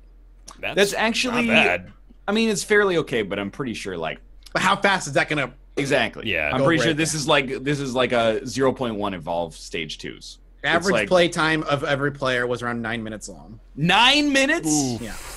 Yeah. That's like barely one game. Yeah. It's like time to boot it up and find out how to enter the lobby and then realize you don't want to play it. It's like probably smacks you over the face with 18 currencies in like a live shop. And everybody's like, nope, fuck that. Like, is it monetized? I was going to ask, actually, because since I bought the actual game, what happens to me? Do I then lose the rights to that game in favor of a new monetization scheme that pretends I didn't pay? I don't want to open does that work? I'm assuming that it's actually just free. Like, let me have a look. Hold on, let me see. I clicked on it. Let's find just check it out on the store, man. Free to play Brink. Oh, this has been on Steam the whole time? Yeah, it's just they changed Brink into free to play. Ah, I didn't even know that. I thought they would just now put it out on Steam. But okay, I see. I'm not seeing any kind of microtransaction details. Only the DLC, obviously. Maybe they're giving it like a month at step 1 before they realize step 2 is the only option. They have to begin the layoffs. Well, I mean, there's still people working at the I was going to say, that was a joke. That was a joke. I didn't. They've been toiling away at keeping Brink working for 6 years. It's going to come back, guys. One dude and his cat. It's the hypothetical that applies to all games in this position. Yeah, I see. All right, well, anyway. Wait, making Brink free to play didn't change the fact that this runs like an asthmatic hippo. I normally wouldn't compare this game to a free to play. Seeing as how this game is free now, I'm going to compare it to Dirty Bomb. Do yourself a favor. Download Dirty Bomb. Dirty Bomb is actually like pretty okay. I guess they're like it runs at 15 FPS and barely goes above that. Asthmatic hippo, dude. That was great. That's a good one. I gotta steal that. Cool. All right. Brink, it's free. It's free. Yeah, go for it if you feel like it. Gungeon. Hooray! Gungeon's getting an update. It's got a great name. Advanced Gungeons and Draguns. Sweet. Ryan, just in time for you to go back, just like you promised your viewers. I never promised I would go back to Gungeon. I thought you said you did if it had a big update. But yeah, that leaves me a lot of verbal wiggle room, doesn't it? It does. True. Let me see if this falls under your threshold. This is the second major update for Enter the Gungeon. Advanced Gungeons and Dragons. It focuses on a lot of community-requested changes, quality of life, convenience features, hundreds of new and substantially more powerful synergies, a bunch of new guns and items, and getting revenge on the Gungeon's most hated resident, our new boss. Oh wait, is that an in-game boss, or are they talking about like their new boss at Dodge Roll? I can imagine it's an in-game boss. They have to get revenge on their new boss at Dodge Roll? Yeah, that's the phrasing sort of seems that way. Yeah, anyway, this big new update for End of the Gungeon coming up. It looks like they are projecting this fall, so pretty quick. They said a small chunk of it in September, but then more later to come, so probably in November, if I were to guess. They said this is the update to look for if you were someone who was more interested in more accessibility, which actually I hate to admit it, but that might be me. So I'm excited for this, especially if there's more synergies. They also said this will put the game at like they've now implemented everything they wanted. This is the finished iteration of Gungeon the way they intended it to be. You didn't feel it was... I want to go back to that accessibility comment. What did you feel? No, I don't mean it in any kind of pejorative way. I don't fault them for it. I just don't think I was good enough at it. So for me personally, I think this will help me. That's all. Gotcha. Cool. Yeah, I'll probably come back to it, I think, for this one. I didn't check out a lot of the supply roll update, but I did play a bit of it at PAX, and I was just like, okay, this is, it's more guns, more or less, for Gungeon, which it's not exactly the most enticing drawback, but I will probably check this one out. if it's what they call the definitive version, seems like it'd probably be worth it to go back and see what they've got. Dude, guns didn't do it for you in Gungeon? I know, yeah. If that's not going to do it, I don't know what will. The problem with Gungeon for me was just like the lack of like synergies. Like it just wasn't. I don't want to say it wasn't fun because it was a fun game. The game was well made, but I like what at the time I was also really into Isaac, and I'm like, there's no argument that Gungeon played mechanically much better than Isaac does, but the fun, like crazy crap that could happen in Isaac was missing in Gungeon, and so every run kind of felt samey in Gungeon for me. I was like, you're always looking for the same guns. You don't have any like crazy things that could happen in your run. It was always very kind of run of the mill every single run. It's more mechanics focused rather than emergent gameplay focused, and I sort of just saw that as a difference between the two. Not to really take points off this way. It hampers it when it comes to replayability, though. Yeah, because like when you're like every run in Gungeon is like an hour long, and like there's almost no chance that I create kind of like a unique run. All I'm waiting for is like roll the dice, hope I get a good gun and enough ammo to use it. But I think I've heard that in Supply Drop they alleviated that concern a little bit, and I know that Dodge Roll has gotten that criticism a lot. It seems like getting more synergies into the game based on the press release is something that they're really going for here. But yeah. I mean, that's positive. I wish there's a couple of things that would make Gungeon like eternally replayable for me. One is like making it 20% shorter every run. Oh, God, especially the secret floor is like the secret floor. It has the Isaac thing where it's like it's a secret, but it's actually part of the way you have to do the run forever, or people will make fun of you. And then the other thing is like more ammo drops, because there is so much of like, hey, I got this great gun. I can't wait for 3 floors from now when I can justify using it because like I might not get any ammo drops at all. Yeah, so I agree. There's nothing worse than being really excited about all the awesome guns you could be using but can't because you don't have ammo. Yes. And there's sometimes like default. It does happen in Isaac too, but you could basically like have a great gun and then on floor 6 you're like, or I forget how the floor breakdown goes, but on the forge you could use that gun and be like, okay, I'm ready for the bonus floor. You go down to the bonus floor and run out of ammunition, and you're just like, well, now I have my starter pistol and I'm basically either doomed or just kind of bored. Yeah. Did you guys feel, I think you've kind of alluded to this, but the game seemed a lot like it was less dependent on giving you an interesting combination of things, and you know, you're just getting one item that defines like the entire run, which can happen in Isaac every now and then because there are the items that are like super OP. But Gungeon for the most part is I feel defined by that, because you need something good to like get you through it, right? Unless you're just depending on using the pea shooter all the way through. Depends on how well versed you are in the language of the game. Because there's a few factors, right? Like if you can dodge extremely well, you can get away with very little. But if barring that, you've got to be kind of creative in how you build a run, and a lot of that creativity comes from having a lot of experience in what your options are from moment to moment. Yeah. And what I mean by that is like knowing when to get secret rooms, knowing how to play any of those the gambling games, or knowing the best item to take out of a choice of 3. Like all of that learned experiential stuff lets you get away with being worse at the game mechanically. But even still, I think it's sort of diminishing returns. Like the best option is just get a really good gun. Right. Yeah. Cool.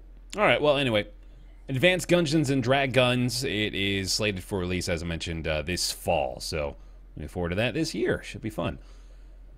Hey, Mathis, tell me all about XCOM 2 War of the Chosen. Oh, okay. So get ready, because I'm going to be talking about this for a lot for a minute here. So XCOM 2 War of the Chosen is the new expansion pack for XCOM 2. In 5 or 6 days. It'll be $40 when it comes out. And when they were talking about it, they said this expansion almost became just XCOM 3 flat out. And after spending some time with it, I am surprised it didn't. The game, there is not an aspect of XCOM 2 that has not been changed, at the very least substantially, if not completely drastically, with how the game plays. There's so many new systems. The story is changed and fleshed out. There's added cutscenes, there's added bits, and the game is it's a totally different experience than it was when you played XCOM 2 originally. XCOM 2 vanilla, you knew the path that you had to follow throughout the game to get to the end. You could do it. the replayability wasn't as big as it is now in War of the Chosen. So some of the things they added into the game as far as gameplay mechanics are concerned are the following. One, your soldiers that go out with one another can form bonds with one another now. And if they go out on missions and have formed a bond, they can give them, the people who they're bonded with, tactical advantages. So for an example, Nick bonded with another soldier in my current squad, and now when they're on the same mission together, if they're decently close to each other, they can give each other one free bonus action during that mission, which can save them a lot of stuff. They've also introduced basically what they are called as the Chosen. There are 3 super soldiers, I guess, of the alien army that are hunting you down throughout the whole campaign, and they can show up randomly throughout missions. Oh, that's cool. They all look and sound the same. Like, not looking at them, they all look and sound different, but in each playthrough they're always the same character models. The difference is they borrow from the Nemesis system of the Lord of the Rings Shadow of Mordor game, where every time they fight you, they walk away and they come back and they'll have new strengths and weaknesses to their character. So it'll zoom in on them in like Shadow of Mordor, and it'll show their strengths, like they don't trigger Overwatch and they can move extra fast or whatever. And their weaknesses are like they're susceptible to explosions and from the Reaper class. They also can just straight up come up to one of your soldiers in melee, knock him out, and kidnap him, and then just leave the mission with your soldier kidnapped. And they will learn things from your soldier that they kidnapped to give them more advantages on the next fight that they have with you. Snap. Yeah, it's pretty. And then you have to go out and have like a whole rescue mission to try and save that particular soldier if you want. The overworld map has been added a ton of new mechanics, including something called sit reps, where you can send out your soldiers on missions that you don't actually participate in, but they send your soldiers away for a few days, and they can gain you bonuses. Your soldiers can get kidnapped, they can die. There's the world map is constantly throwing things at you now. There's very little downtime, which kind of feels panicky in the beginning, but once you understand the flow of the game, it's there's a lot of depth there, sending off people on sit reps, dealing with the Avatar project, trying to wonder when the next attack from one of the Chosen is going to be. You also now have 3 separate resistance factions that you kind of have to court at the same time, all of them providing unique and special soldiers that you can recruit into your team. And those guys you have to go and save during missions, and now when you go and save a resistance camp, they're not just sitting there cowering and dying basically to aliens, they're fighting back and attacking the aliens and actually joining you in the fight, which is kind of cool. But you have to manage the relationship between the 3 different resistance camps and make sure that they're all happy with one another and happy with you. And you get bonuses for that as well. On top of all the new classes that they've added, skill points and stuff that I think is from different DLCs, the different ending cutscenes, different ending bosses, as far as I understand, a challenge mode where you can kind of like do a leaderboard stuff. There's just, and this is only like kind of like tip of the iceberg stuff. This is me trying to quickly go through some of the more important changes in the game. It's a drastically different game. It's 100% different. And if you have DLC, what they do is they take all that DLC, and instead of giving it to you the way it would have if you just had the DLC, they integrate it into the expansion pack and pace it in a way that makes it feel like it's part of the game and not just like a DLC bonus that you ended up picking up. That's great. There's a lot. The game is I'm back into it. And for like XCOM 1, I never actually played Enemy Within expansion. I just kind of ignored it. But this is it's totally different. It might as well be XCOM 3. It's awesome. How many missions do... Let me rephrase. On what percentage of missions do the DLC changes actually manifest in a meaningful way? Because there's like they have the Alien Hunters DLC right now, and basically the way that works is like 20 missions in, you'll get like a little bit of intel, and they're like, "Watch out, there might be a snake on this one." So you're like saying, when do the Chosen show up? Yeah, is it like, because the way that, I know you said you didn't play it, but the way that Enemy Within went, it was basically just like it fit on top of Enemy Unknown, and every mission had like not just story stuff, but like the mechanic stuff made fairly considerable changes to the game. To me, it feels like they took XCOM 2 War of the Chosen and merged it with old XCOM 2. Like it doesn't feel like it sits on top of it now. It just feels like it's all part of the same system. I think playing War of the Chosen like is the way to play the game at this point. I don't know how to explain it. Like when as far as like the Chosen showing up, like the Chosen are mandatory story things now. Like you cannot play the game and ignore them. You have to eventually kill them and get rid of them, and they're a whole separate thing to manage. Every aspect of the game, and I mean that, every aspect from the world map to the missions is touched by War of the Chosen in some way. Whether it be minorly from having bonds, whether it be majorly to having the Chosen show up, or whole new mission types where you have to fight like new enemies called the Lost, which are kind of zombie-like enemies. Everything is touched in some way by the expansion pack. It's not. You can't just have a map that's just like, oh, I know this map from XCOM 2, and everything goes the way it normally does without the expansion. You will get maps that you've recognized or seen in the past, but there will be an aspect of it, whether it be your soldiers or the enemies themselves, that is altered in some way by War of the Chosen itself. And a lot of that has to do with sit reps as well. That can dictate how certain missions go. I don't know. It feels. It's a totally different game. It does not feel like the XCOM that I beat a year ago. It feels wildly different. How many new hairstyles does it add? I don't know, because the copy they gave me all the DLC with it, and so oh man, I don't know. Okay, how many hairstyles are there with all the DLC? A lot. Like a lot. That's probably the best news you could have given me, aside from railguns. Wait, there's already railguns, aren't there? Yeah, I think there's already railguns. Yeah, there's new weapons, new classes, and stuff. There's not any. It doesn't just. I guess it doesn't feel like you're following one path to the end of the game like it did in XCOM 2. Now it feels like there's a bunch of different ways to beat it, and every time it's different, which is what I loved about the way back in the original. Oh, the classes. Did you already talk about that? How they branch? Is there? So yeah, but I haven't gotten it so ability points are in the game, but I don't know if that's War of the Chosen or DLC that I never played. I have no idea. But every class now, not only do they have their regular skill trees that you choose from, but every class also, or every person also has ability points that they gain every mission that you can spend in a talent tree that can go, and you can kind of customize them that way. And the new separate 3 classes are also customizable in their own unique way on top of that. It's crazy. Okay, I'm a little confused, but thumbs up anyway. There's a lot. There's a lot. It's a ton. Man, that is. It's hard to explain. It's literally hard to explain in like under 5 minutes. Yeah, it's like an entire game on top, mixed in with an old game that was already robust and deep, and took like 40 hours to play through. So I hope it doesn't break all the Shrek mods. Well, they did recommend turning off your mods when playing the game, just because. See, that's never mind. I don't want it anymore. Right, well, basically, if you liked XCOM 2, this only makes, in my opinion, XCOM 2 a much better game. I like Shrek'scom more. I mean, I can understand that. All right, sweet. That is coming around in 3 days. It's $40, and of course, you do have to have XCOM 2 to play it. Unfortunately, Mario X Rabbids Kingdom Battle also comes out in 3 days, and it's the XCOM killer. So that's true. Do you think you're gonna? Funny. That is weird that they. I know I asked this off camera, Ryan, but do you think you're gonna? Revisit XCOM at all? Even off camera? Probably not. Okay. Like I can't put.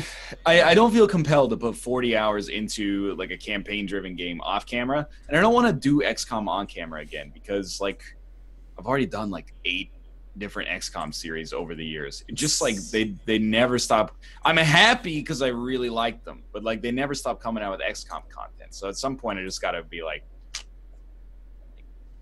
slit its throat. Moving on. Yeah, he's got to slit your throat every now and then. How many times do you have to play XCOM? I haven't played it once yet, so I should probably play it. Dude, Bear. You should get on Bear's ass. It's basically just 3D Darkest Dungeon. Yeah, no, I've heard that too. So play it at least with the mentality of Iron Man mode. I wouldn't necessarily recommend playing actual Iron Man mode, but don't like reload every time you lose somebody, because that's just part of the game. Who, me? No, never. Yeah, I do think you would love it, actually. It does have a lot of Darkest Dungeon qualities. I've heard as much, yeah. So I probably owe it to myself. This seems like an ideal time to dive in, so maybe.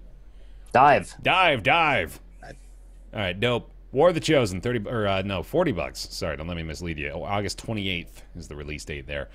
And finally, goodness, Didn't expect the show to go on this long before we got to this point. Absolver. Our docket is like literally 10 pages long. Yeah. Like if you could go, they spam it in chat. It looks like the docket looks a lot meatier than I actually thought it was, but yeah, there we go. Anybody want to take the reins here with Absolver? Go for it, Nick. Me? Sure. Yeah, I think you got the most experience, right?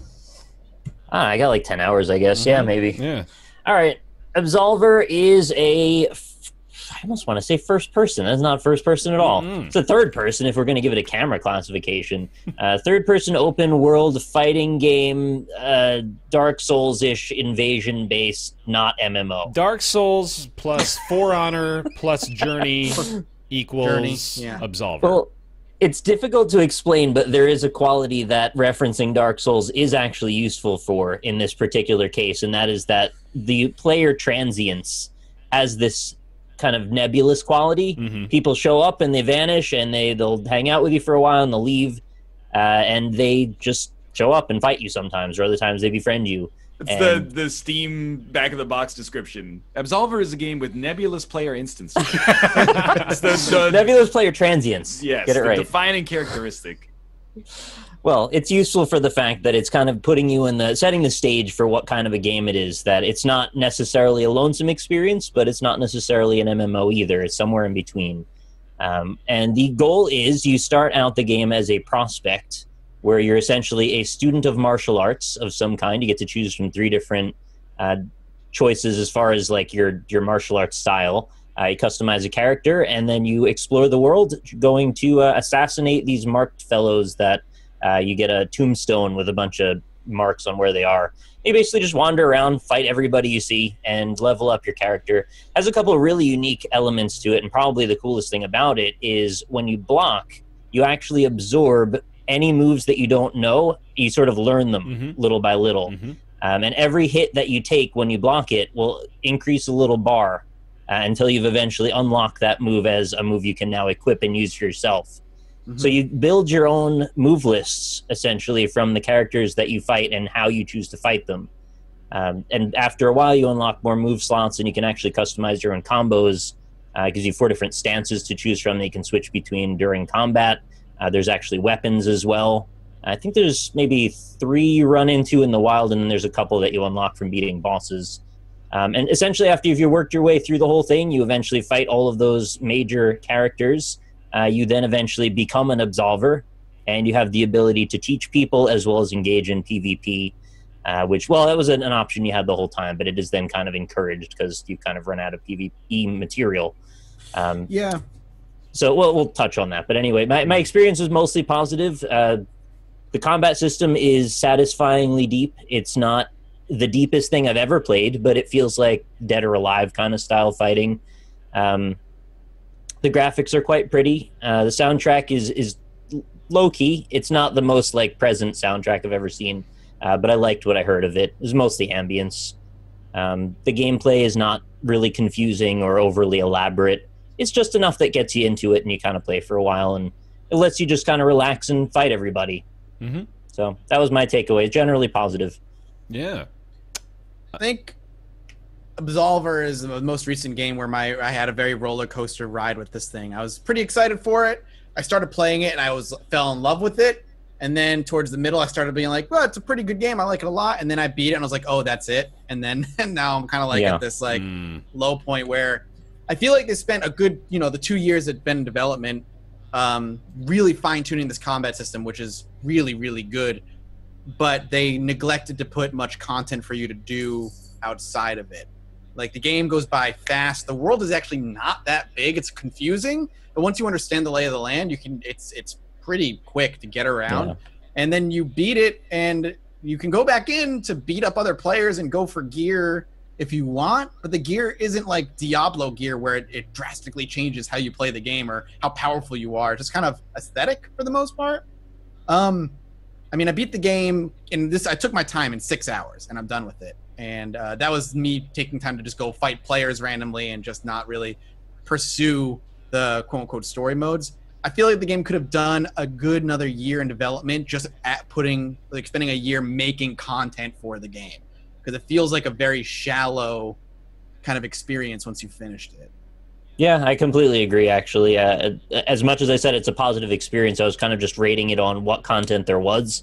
If I was going based on what I wish it had, yeah, it feels like when you finish the game, that's when the game is just getting started, which is kind of frustrating. You just graduate to the highest class in the game, and they're like, oh, well, fight other players, I guess, if you want. Yep.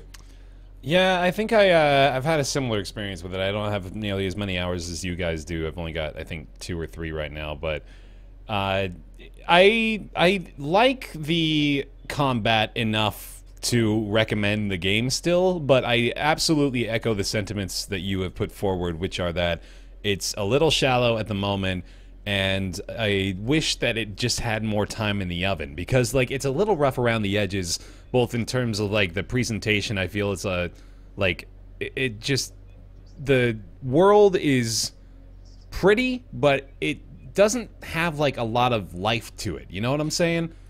I'm with you 100% there. You can walk through it, and none of the areas are really all that particularly endearing. Yeah. There's not a lot of specific noteworthy landmarks or even animals or anything like that. There's nothing giving it it's a breathed, lived-in sense. Yeah, it's dead almost. And it has camera issues too sometimes. Also true. But yeah, I really like the fighting. I think that they're not getting as much credit as I would give them personally for completely designing their own nuanced fighting system. The whole thing that they have about building your own combat deck and then learning moves from enemies by blocking them or dodging them and then not dying to them in combat is a really cool way. Yeah, I agree. To kind of gate progress, even if it is eventually at some point you're it's a little gimmicky, and I wish that if I blocked your attack twice, you just unlocked it for me instead of having to sit there for a minute and just keep blocking the same attack over and over. But I do feel like you that somewhat ironically the world is a little soulless. That for the start I was like, hey, cool, you walk into places and there's hollows around, and it's Dark Souls. And then after a while you're like, well, okay, it's a new area. I walk 4 steps and I get 3v1 by the AI, and then I walk 8 steps and I get 3v1 by the AI, and now I'm lost, and I walk 2 steps and I get 3v1 by the AI. I'm more interested in taking on the the 1v1 PvP stuff, but I'm kind of waiting for it to be out so I can style on noobs instead of playing against media who have already beaten the game before it's even out yet. Enjoy that Rocket League heyday until the meta catches up to you. But I really did, after about an hour or 2 of the single player, I was kind of just like, I don't want to fight 3 dudes over and over and over. But that's the entire game. I know. I want to fight one person again and again. So I actually get the. Yeah, I mean, basically, I want to play the PvP in For Honor instead of the single player where you're just. For Honor is different in a different. It's worse in a different way in that you run across AI and they're meaningless because if you tap quick attack, you just chop all their heads off in one swing. Right. But, I don't think the strength of the game is in going 3v1 AI against humans. Not because I lose, but because I spend time. Half my time is spent blocking, and I never really feel like I was able to get into that 1v1 mind games plus the fluidity of the combat that they designed themselves, except when it was 1v1. Well, I have to interject and say that you can mostly play the whole game as PvP. You unlock all your items, you unlock XP, all your upgrades and stuff can come from just doing fights against other people. So if that's what floats your boat, I think you may be in a better position than someone who'd prefer PvE material, honestly. You can start with a level 0 and level up through the PvP mode. If the instance matching works properly with your character, yeah. So you if you run into somebody who's too hard, you're just going to keep losing. But you'll still get combat XP. Trials or walking into the world and finding a human being? No, combat trials. Okay. Yeah, you rest at one of those little runes and you can go there and you'll just fight people 1v1 and get XP the whole time. That's more cool. I almost wonder. Appeals to me. I almost wonder if the game would have been better off ripping out all of the NPCs completely and having it be more of a Shadow of the Colossus style game where it's only boss fights that you explore the world and follow to, and along the way the only people you run into are other players. And you can fight them and you could get some sweet experience by fighting them, or gear that only players obviously would drop, but there's no NPCs from point A to point B to the boss, and they're just all really cool martial arts fights that you have along the way. How would you do the transmutation of fight moves then? Like, who gets the first move to pass on to people by blocking? Because that whole system would kind of fall apart without the... Well, I mean, I guess the only way I could think, again, just off the top of my head, is that when you pick a school, you get every move associated with that school, period. Right. Mm-hmm. And to get other moves, you have to go out of your way to fight players to get those moves. That's kind of how it works now, actually, yeah. Like what Ryan was saying earlier, where you block and like that frustrated you took too long, if you join a school, you just get moves. Mm-hmm. And that's kind of their way around that being slow farming. Oh, that's right, kind of because stuff. like you join the school and then the master of the school allows you to use his combat deck, right? And then you get to just borrow those moves, technically, I guess. And you can be a master yourself, actually. So if you make a unique combat deck, you can pass that to other people. Mm-hmm. It's interesting though, because like at the end, like the last hour or two of the game, I just pulled like lion strats and just skipped every NPC. Well, after a while, like why fight these three? Yeah, that's exactly same how AI over and over. Like I just watched and it it gets fall off a obnoxious bridge. too, because when I can take on 2 AI pretty much no problem. The minute it crosses into 3, it gets almost unbearable. It gets clumsy. It gets clumsy. The camera angle, when you lock onto something, the camera angle like snaps it to such a way where it's almost cinematic, where it's close up on your character and you're focusing on that one person. So the other 2 AI that are still fighting, you can still attack them almost like a Batman style, where if you point the joystick in a direction, you'll attack them. Yeah. But they can cluster around you and make dodging near impossible, and they're just all wailing on you until your stamina breaks, and then you just start taking hits. Mm-hmm. Yeah, like for all the criticism that something like Hand of Fate gets, I'm not going to say that the combat works better, because the combat in Absolver is 10 times more interesting than it is in Hand of Fate. However, if you're going to throw, 3 enemies at you at a time, having a button that literally is like God mode dodging makes sense, because it allows you to chain those cool combos together. Whereas in Absolver, you get like halfway into your infinite combo, and then like 2 dudes throw attacks at you that make it essentially impossible to dodge both of them. And as a result, you just kind of, maybe the more skill you get at the game, you'd feel differently. But I was like, I'd single one out and I'd like 2-tap him, and then I'd go back to blocking him. Then I'd wait for like their quick attacks to come in, and then I'd 2-tap the same guy. Yeah. And eventually he would die. And then when I killed 2 of them and I only had 1 guy left, I would be like, now the game begins. I can do like some cool stuff now. The mechanism control-wise that they use to switch between one character and another, if I'm remembering correctly, it was like hold right trigger. Hold right and then bumper, right? Right bumper, then the flick left stick. Yeah. Yeah, it's awful. It's kind of awkward in the middle of combat to do two buttons like that. I don't know why that's the preference. Yeah. I wish I could redo that. It's super clumsy, and the game relies so heavily on you being able to just watch your enemies and study their moves and know when a move is coming, especially when you play the Kung Fu style, which is the one I use. Yeah. I don't use block as much, I use dodge. So I need to see their wind-up coming. So I can't be fiddling with other things or looking around. I need to focus on seeing when their attacks are coming in so I can move. They don't use they don't use D-pad for anything, do they? Why don't they just put it on the D-pad? Yeah, no, they do. Oh, the powers. that's right, yeah. Every direction actually has something. That's the thing. That's the reason they can't, or at least it would be hard to change the targeting. Yeah. It's because the right stick does your special move or your dodge or your parry, and then like all the face buttons are spoken for, the D-pad spoken for. Is the back if you button? hold right trigger and then use the right stick, it changes your stance, and then like left triggers block. Right, Oh yeah, back left- button does the no, left- editing of your combat deck and all that Emotes. shit. One of them is emotes. That's LB. left I bumper think. is the Bumper. emote wheel. Yeah. I switched that to right stick press. I don't know. The controls felt like there was too many controls sometimes. Yeah. You kind of The cram it game into is- a controller. You got some complex mechanics going on. So yeah. Yeah. The game is absolutely like, you have moments where like this is amazing, and Yes. like it's the 1v1 boss fights. The last boss fight is great. I actually adored the final boss fight because it felt like it was a test of skill, not a test of this is a hard boss for the sake of being a hard boss. And then 1v1 player battles is the other one where the game absolutely shines. Everything else should be stripped out and ripped away and made useless. Even the little mound of rocks with loot are so pointless because they give you the same loot they like freaking NPCs drop. They're just not useful. Sort of shoehorned in there, right? Like I think you've hit the nail on the head there. Where this if you look at this as simply a 1v1 PvP game, you're going to have a great time because, like, that is where the game is at its best. But if you're taking all, like, the sum of its parts into consideration, you have to look at a lot of these things and be like, I mean, it's not really all that enjoyable when you have to, you know, like, grind, like Ryan said. Like, it's a novel concept, sure, to have the combat deck unlocks proceed via combat, but it's, you know, when put into practice is not really nearly as engaging as the actual PvP experiences. But I guess you have to consider, like, well, without that part, then you don't really have the progression of leveling, and then you don't really have a lot of incentive to continue to play.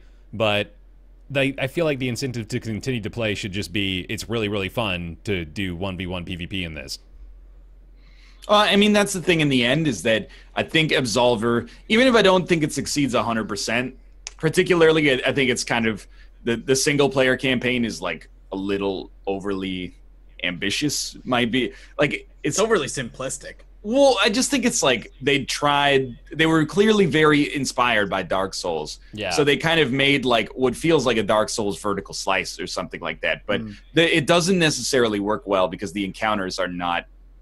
The 3v1 encounters, 2v1 encounters are not quite as satisfying when they happen all the time as a 1v1 would be. I almost think that, like, what would benefit it would be almost making it like Fury or something like that, where every level is just like multi-stage boss fights against highly curated bosses. But I think that at least I give them, like, some kudos for trying. And we've talked mostly about the negatives, but I think that the combat system is really intricate and elegantly designed. Yeah. I think it's really, really cool.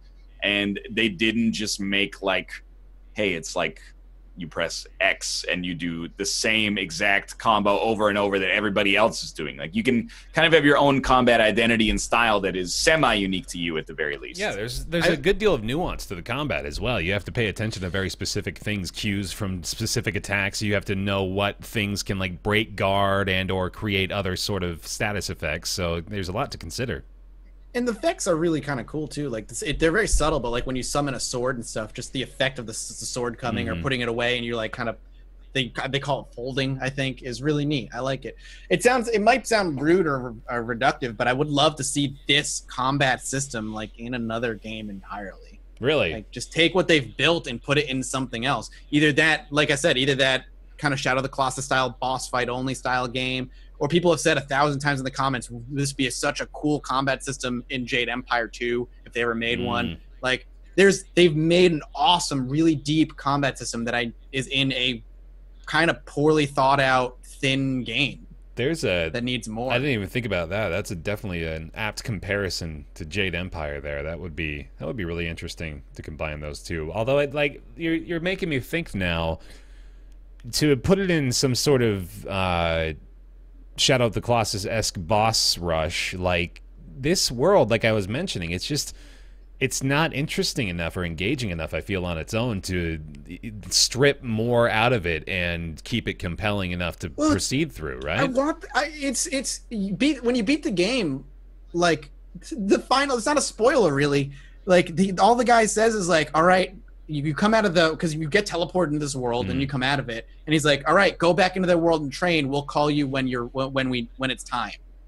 And then that's it. And I'm like, that's the end of the game? Like, that's literally a line you say at the end of a prequel leading into the actual game. Yeah.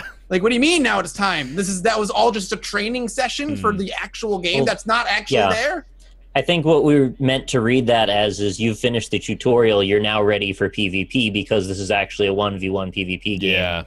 And I think that's where the identity crisis is what's bothering us in different ways. I wanted it to be sort of an exploration adventure, and it sort of tickled the very beginnings of that. But like you said, the world is not the most in-depth or substantive. As you walk around, you realize there's about 5 areas, all of which are made up of about 3 paths that go in a circle. And I mean, that's cool, but like, it doesn't go anywhere really other than to the other zones. They all look and once you figure out how to leave them, don't they? They what? They all look kind of samey to me. I don't know if you got the zones? Yeah. No, the zones are pretty different. You think so? Yeah, I feel like they're distinct. Like 3 they're distinct just shallow. Zones. Yeah, they're just shallow. Okay. Yeah. And then some of us wanted it to be primarily a fighting game, and I mean, I wanted the fighting game, but like wrapped in an adventure. Yeah. And then all of those things, the way they hit into each other, it's like we all kind of wanted different stuff, but the thing that ties them together is the fighting. So, like, how do you please everybody with that situation? It's like a master of all trades, or jack of all trades, master of none situation, where they've kind of gone really light on a bunch of different dynamics, but not really focused in as much on anything but the fighting. Yeah.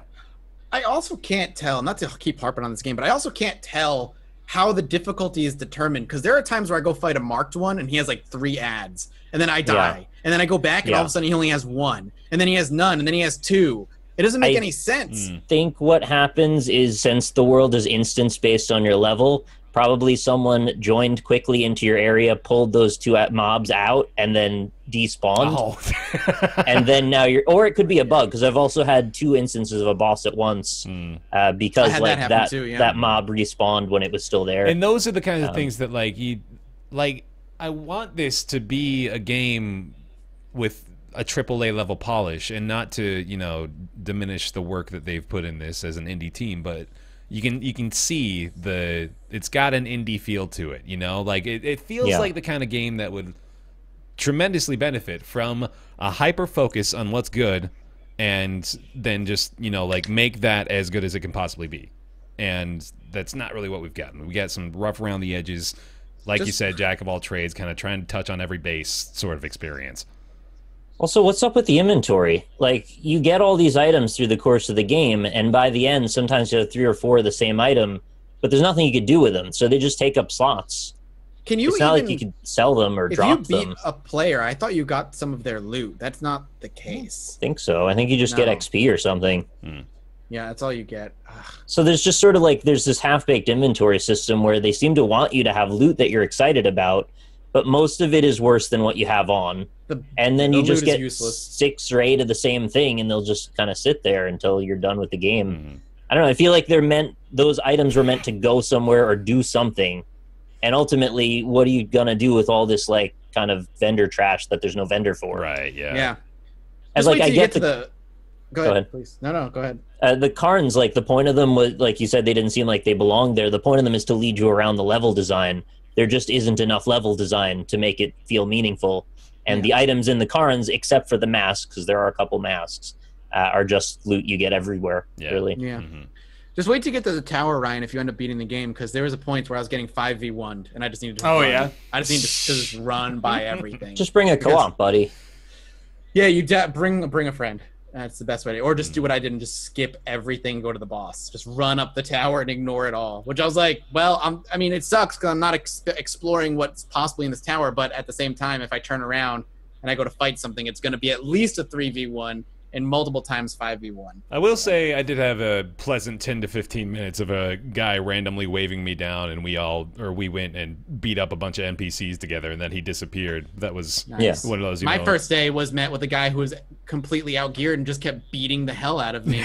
Yeah, I kind of wondered about that as well. Like, and you can't. That was another thing. You can't turn down a resurrection. So if they bring, they can just keep rezzing you. Oh, I didn't know that. They can just keep bringing you up, and you can hold A to respawn. But if he's right there, he's gonna resurrect you every time. And that kept happening. The dude would just style on me. You can disable the online though if you really want. But that removes the good part of the game. Like the thing that was even the hour that I played on the NLSS before I put in, the hour I put in on a Tuesday before the NLSS, I was kind of like, I'm pretty sick of the loop of like, hey, I don't know who you are, so I'm going to beat you up, and then you resurrect me, and now we're friends. I was like, can we just, like, I'm trying to make progress. Can we skip the part where we fight each other and then party up? Can we just either party up or ignore each other? Like, I get that it was really cool the first time. I was like, this is an awesome way to do co-op in the game, because it's kind of pseudo-adversarial. But by the third or fourth time it happened, I was like, I get it. You know, you kicked my ass, and now we're gonna go, you know, style on the boss. But like, do we have to? A very simple mechanic of deny the resurrection would make the griefing so much less problematic. Because the fact that I was just getting beat to a pulp by this guy who just knew the system on my first day. You just couldn't run? And he chased me. Yeah. Like, he would just chase me down. So I was like, and he was faster than me. So I was like, all right, whatever. So I'm going to fight this guy. And he just dude just had an infinite combo where he never ran out of stamina. I'd die, and then he would immediately res me back up, and you can't turn it down. I'd get back up, and then he'd be like, beat me down again, and then get me back up, and then beat me down again. I'm like, I had to quit. I was like, screw this. I'm like, this is stupid. This is a waste. That's Absolver, everybody. You can get it on Oxygen. Despite all of that, I still had a good time with it. Yeah. I wish it was longer, but I don't think you should necessarily discount the game for not being 30 hours long if that's not what they aspired to create, right? So yes. No, I do genuinely believe that, like, at its heart, and like from the developer's perspective, they want this to be a PvP centric experience. Like the NPCs, the whole story thing, I think is like a subset to ideally the PvP player base. Yes. Yeah. Yeah, so despite the flaws and minor shortcomings, it's really not... I don't think it's a discounting issue. I don't think it's worth, like, totally pushing the game off the table or anything. You just got to know what you're getting into when you buy it is all. And, if those things are okay, maybe watch a few minutes of it, see if the combat looks like fun to you. If it looks satisfying, it's probably worth your money. Indeed. There we go. I enjoyed it. Comes out in 3 days. It's going to be $30. 10% off if you get it before the 29th. Alrighty. It's going to take us into everybody's favorite segment. It's time for Ask Roundtable.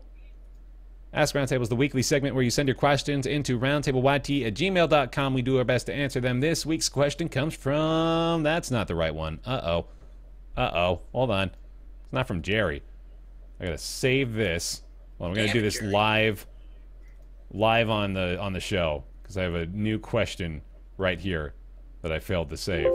There it is. And ready? It's here. Done.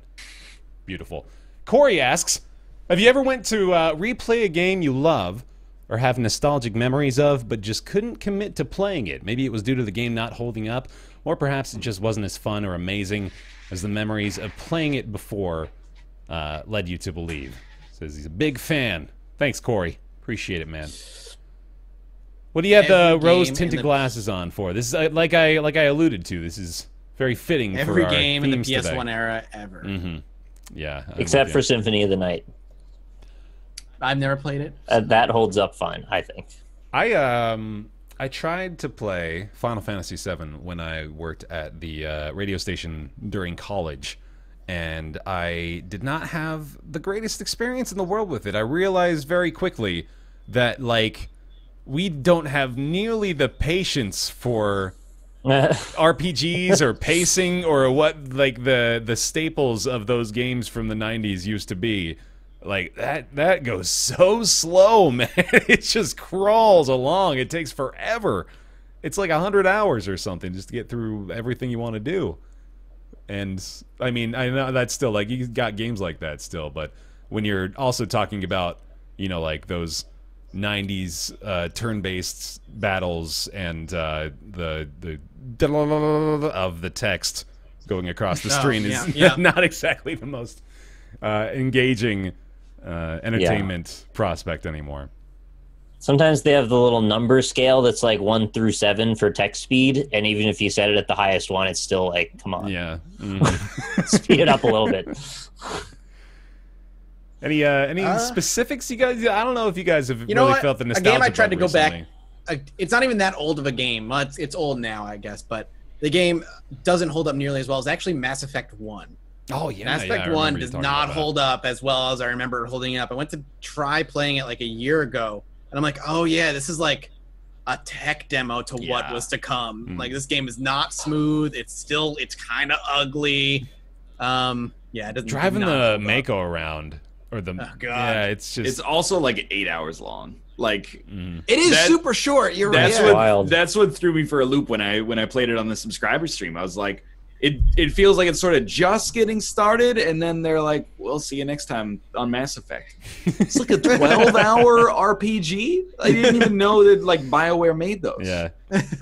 I really thought I was far into it, but it's like I didn't have any clue that it was that short. I had gotten stuck in one of those Mako driving sequences, and there was rockets shooting at me, and where the save was, I couldn't win or leave. So my save was just screwed, and I just said, I'm never playing this again, I guess.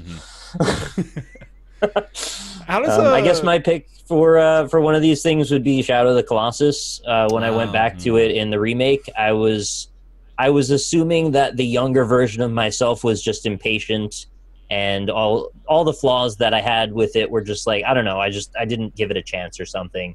And I struggled through it, and I tried to not let it interrupt me as much as possible, but the game has serious problems, like with the controls and with the camera.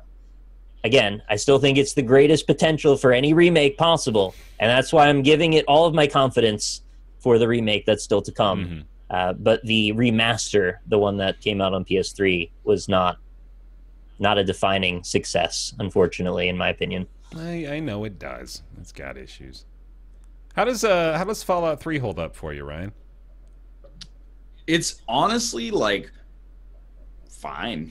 Yeah. It's ugly, but it is. It's so like brown and yellow. green. Yeah, it's just Very like green. it is ugly. And I get that sometimes I'm like, this game's ugly. People are like, oh, nuclear bomb went off. No. Okay, well, yeah, you got it. So are we arguing now that this is realistic? Because that dude is a zombie and he's talking to me. So the real problem with Fallout 3 is that it still crashes like crazy. Oh, really? That's Because I mean, but when I say still, I mean like 9 years later it crashes like crazy. Yeah, because it's not their fault that Windows 10 is out. Right. I am kind of the opinion that, like, you know, there's a warning before you buy it on Steam, but I don't think the warning necessarily does the experience justice so far. But I digress. Sweet. Do you like the New Vegas better so far or Fallout 3? I like New Vegas better so far. Yeah, I agree. Cool. I agree with your opinion on that. Thank you, Corey, for the question. Appreciate it. If you got a question, send it on over. roundtableyt@gmail.com. We'll do our best to answer them. That's going to take us on everybody's favorite segment. After that favorite segment, it's next Weird Games. We got a request from last week. Let me see if I can remember who it was, actually, that sent this in. I think it was, you know what? I'm going to search it. So we can do that. It was Matt. Matt, thank you very much for the Nick's Weird Games theme song request of Fight for Your Right to Partay by the Beastie Boys. You got this? All right, Matt, I gave this one a lot of love. Are you ready? I'm ready for it. You gotta guess the weirdest of Nick's games. Yeah, it's beautiful. That's it. That's it? That's The end. fine. Done. That's great. Yay, you did it. I'm okay with I'm that, totally really. fine with that, dude. You gotta have Yeah. the succinct ones every now and then. That's good. Nick's Weird Games. Yeah. Episode gonna- 100, though, Bohemian Rhapsody from start to finish. Oh, yeah. Oh, God. That's like the whole show. I'm going to match Ryan's very succinct song lead-in with a very succinct few lines of hint here. So close your chats, All right. and we'll get right down to business. Yes. Let's get This is the weekly segment wherein Nick grabs a weird game from his collection of weird games, and we try to guess what it is based on clues. You got it. All right. We're talking about a PS3, 360, and Windows game. Came out in 2009. Ooh, I might know. Developed by Asobo Studio. Published by Codemasters. Okay. Tokyo this is- Race Car That Driver. Pandora's Box game. Legend, whatever it's No, and no. Damn it. This is a single-player and multiplayer racing game. It's Tokyo Race Car Driver. Pro Race Car Driver. That's a good one, but I actually didn't own a copy of that, but I know that one. F1 Mini Stars. Let me just give you the last bit. I just need like one more sentence and you'll be good. It's dirt. No. That's not even that weird.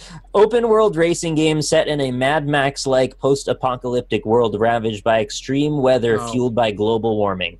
Oh, Yeah. wait, no, it's called... No, It's I know this called- game. Do I it. know this game. Do it. Do it. Fuel. Do No, you it. said I it, can I see the thought. cover. Fuel? What did you just say? Is it Fuel? Yeah, it's Fuel. That's what it is. It's You are Fuel. correct. Dun, dun, Yeah, dun, dun, hey, dun. all There, right, woo! got it. Good job, Bear. Post-apocalyptica, that's right. I thought I heard you say the word, but you must have just been saying it as part of the description. But yeah, there it is. Fuel. Wait, you're saying I gave you the You word? said fueled, and I was like, oh, that's the game. Oh, it's probably... I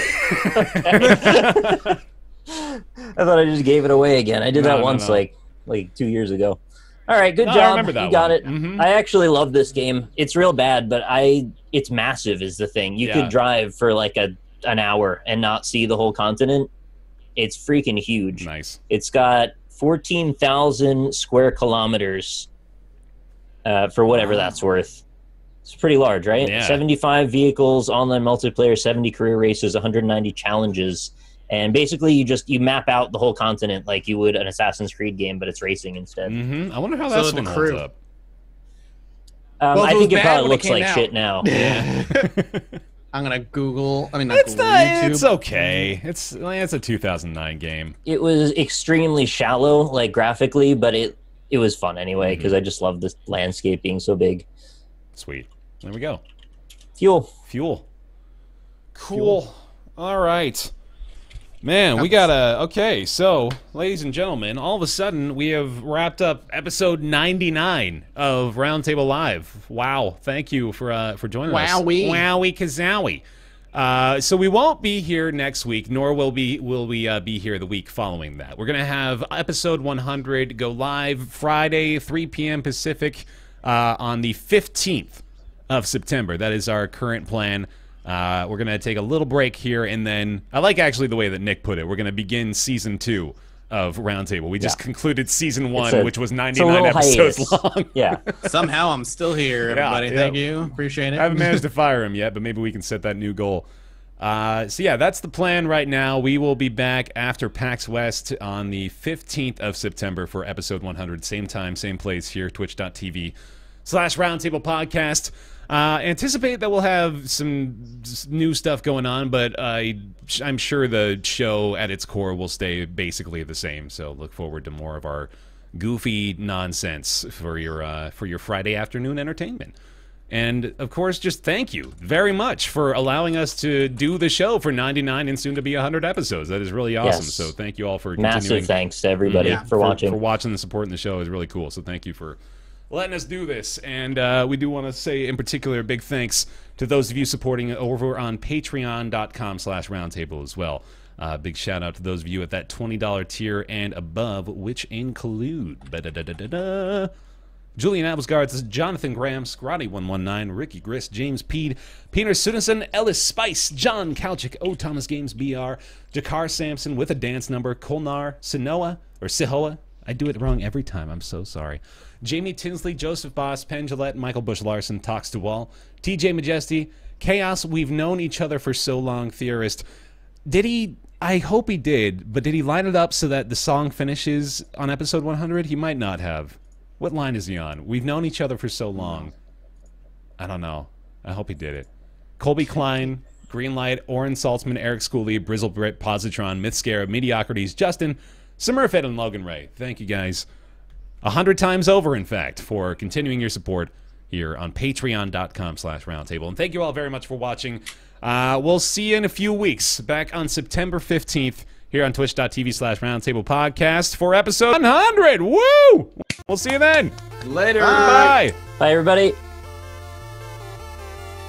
So, I apply.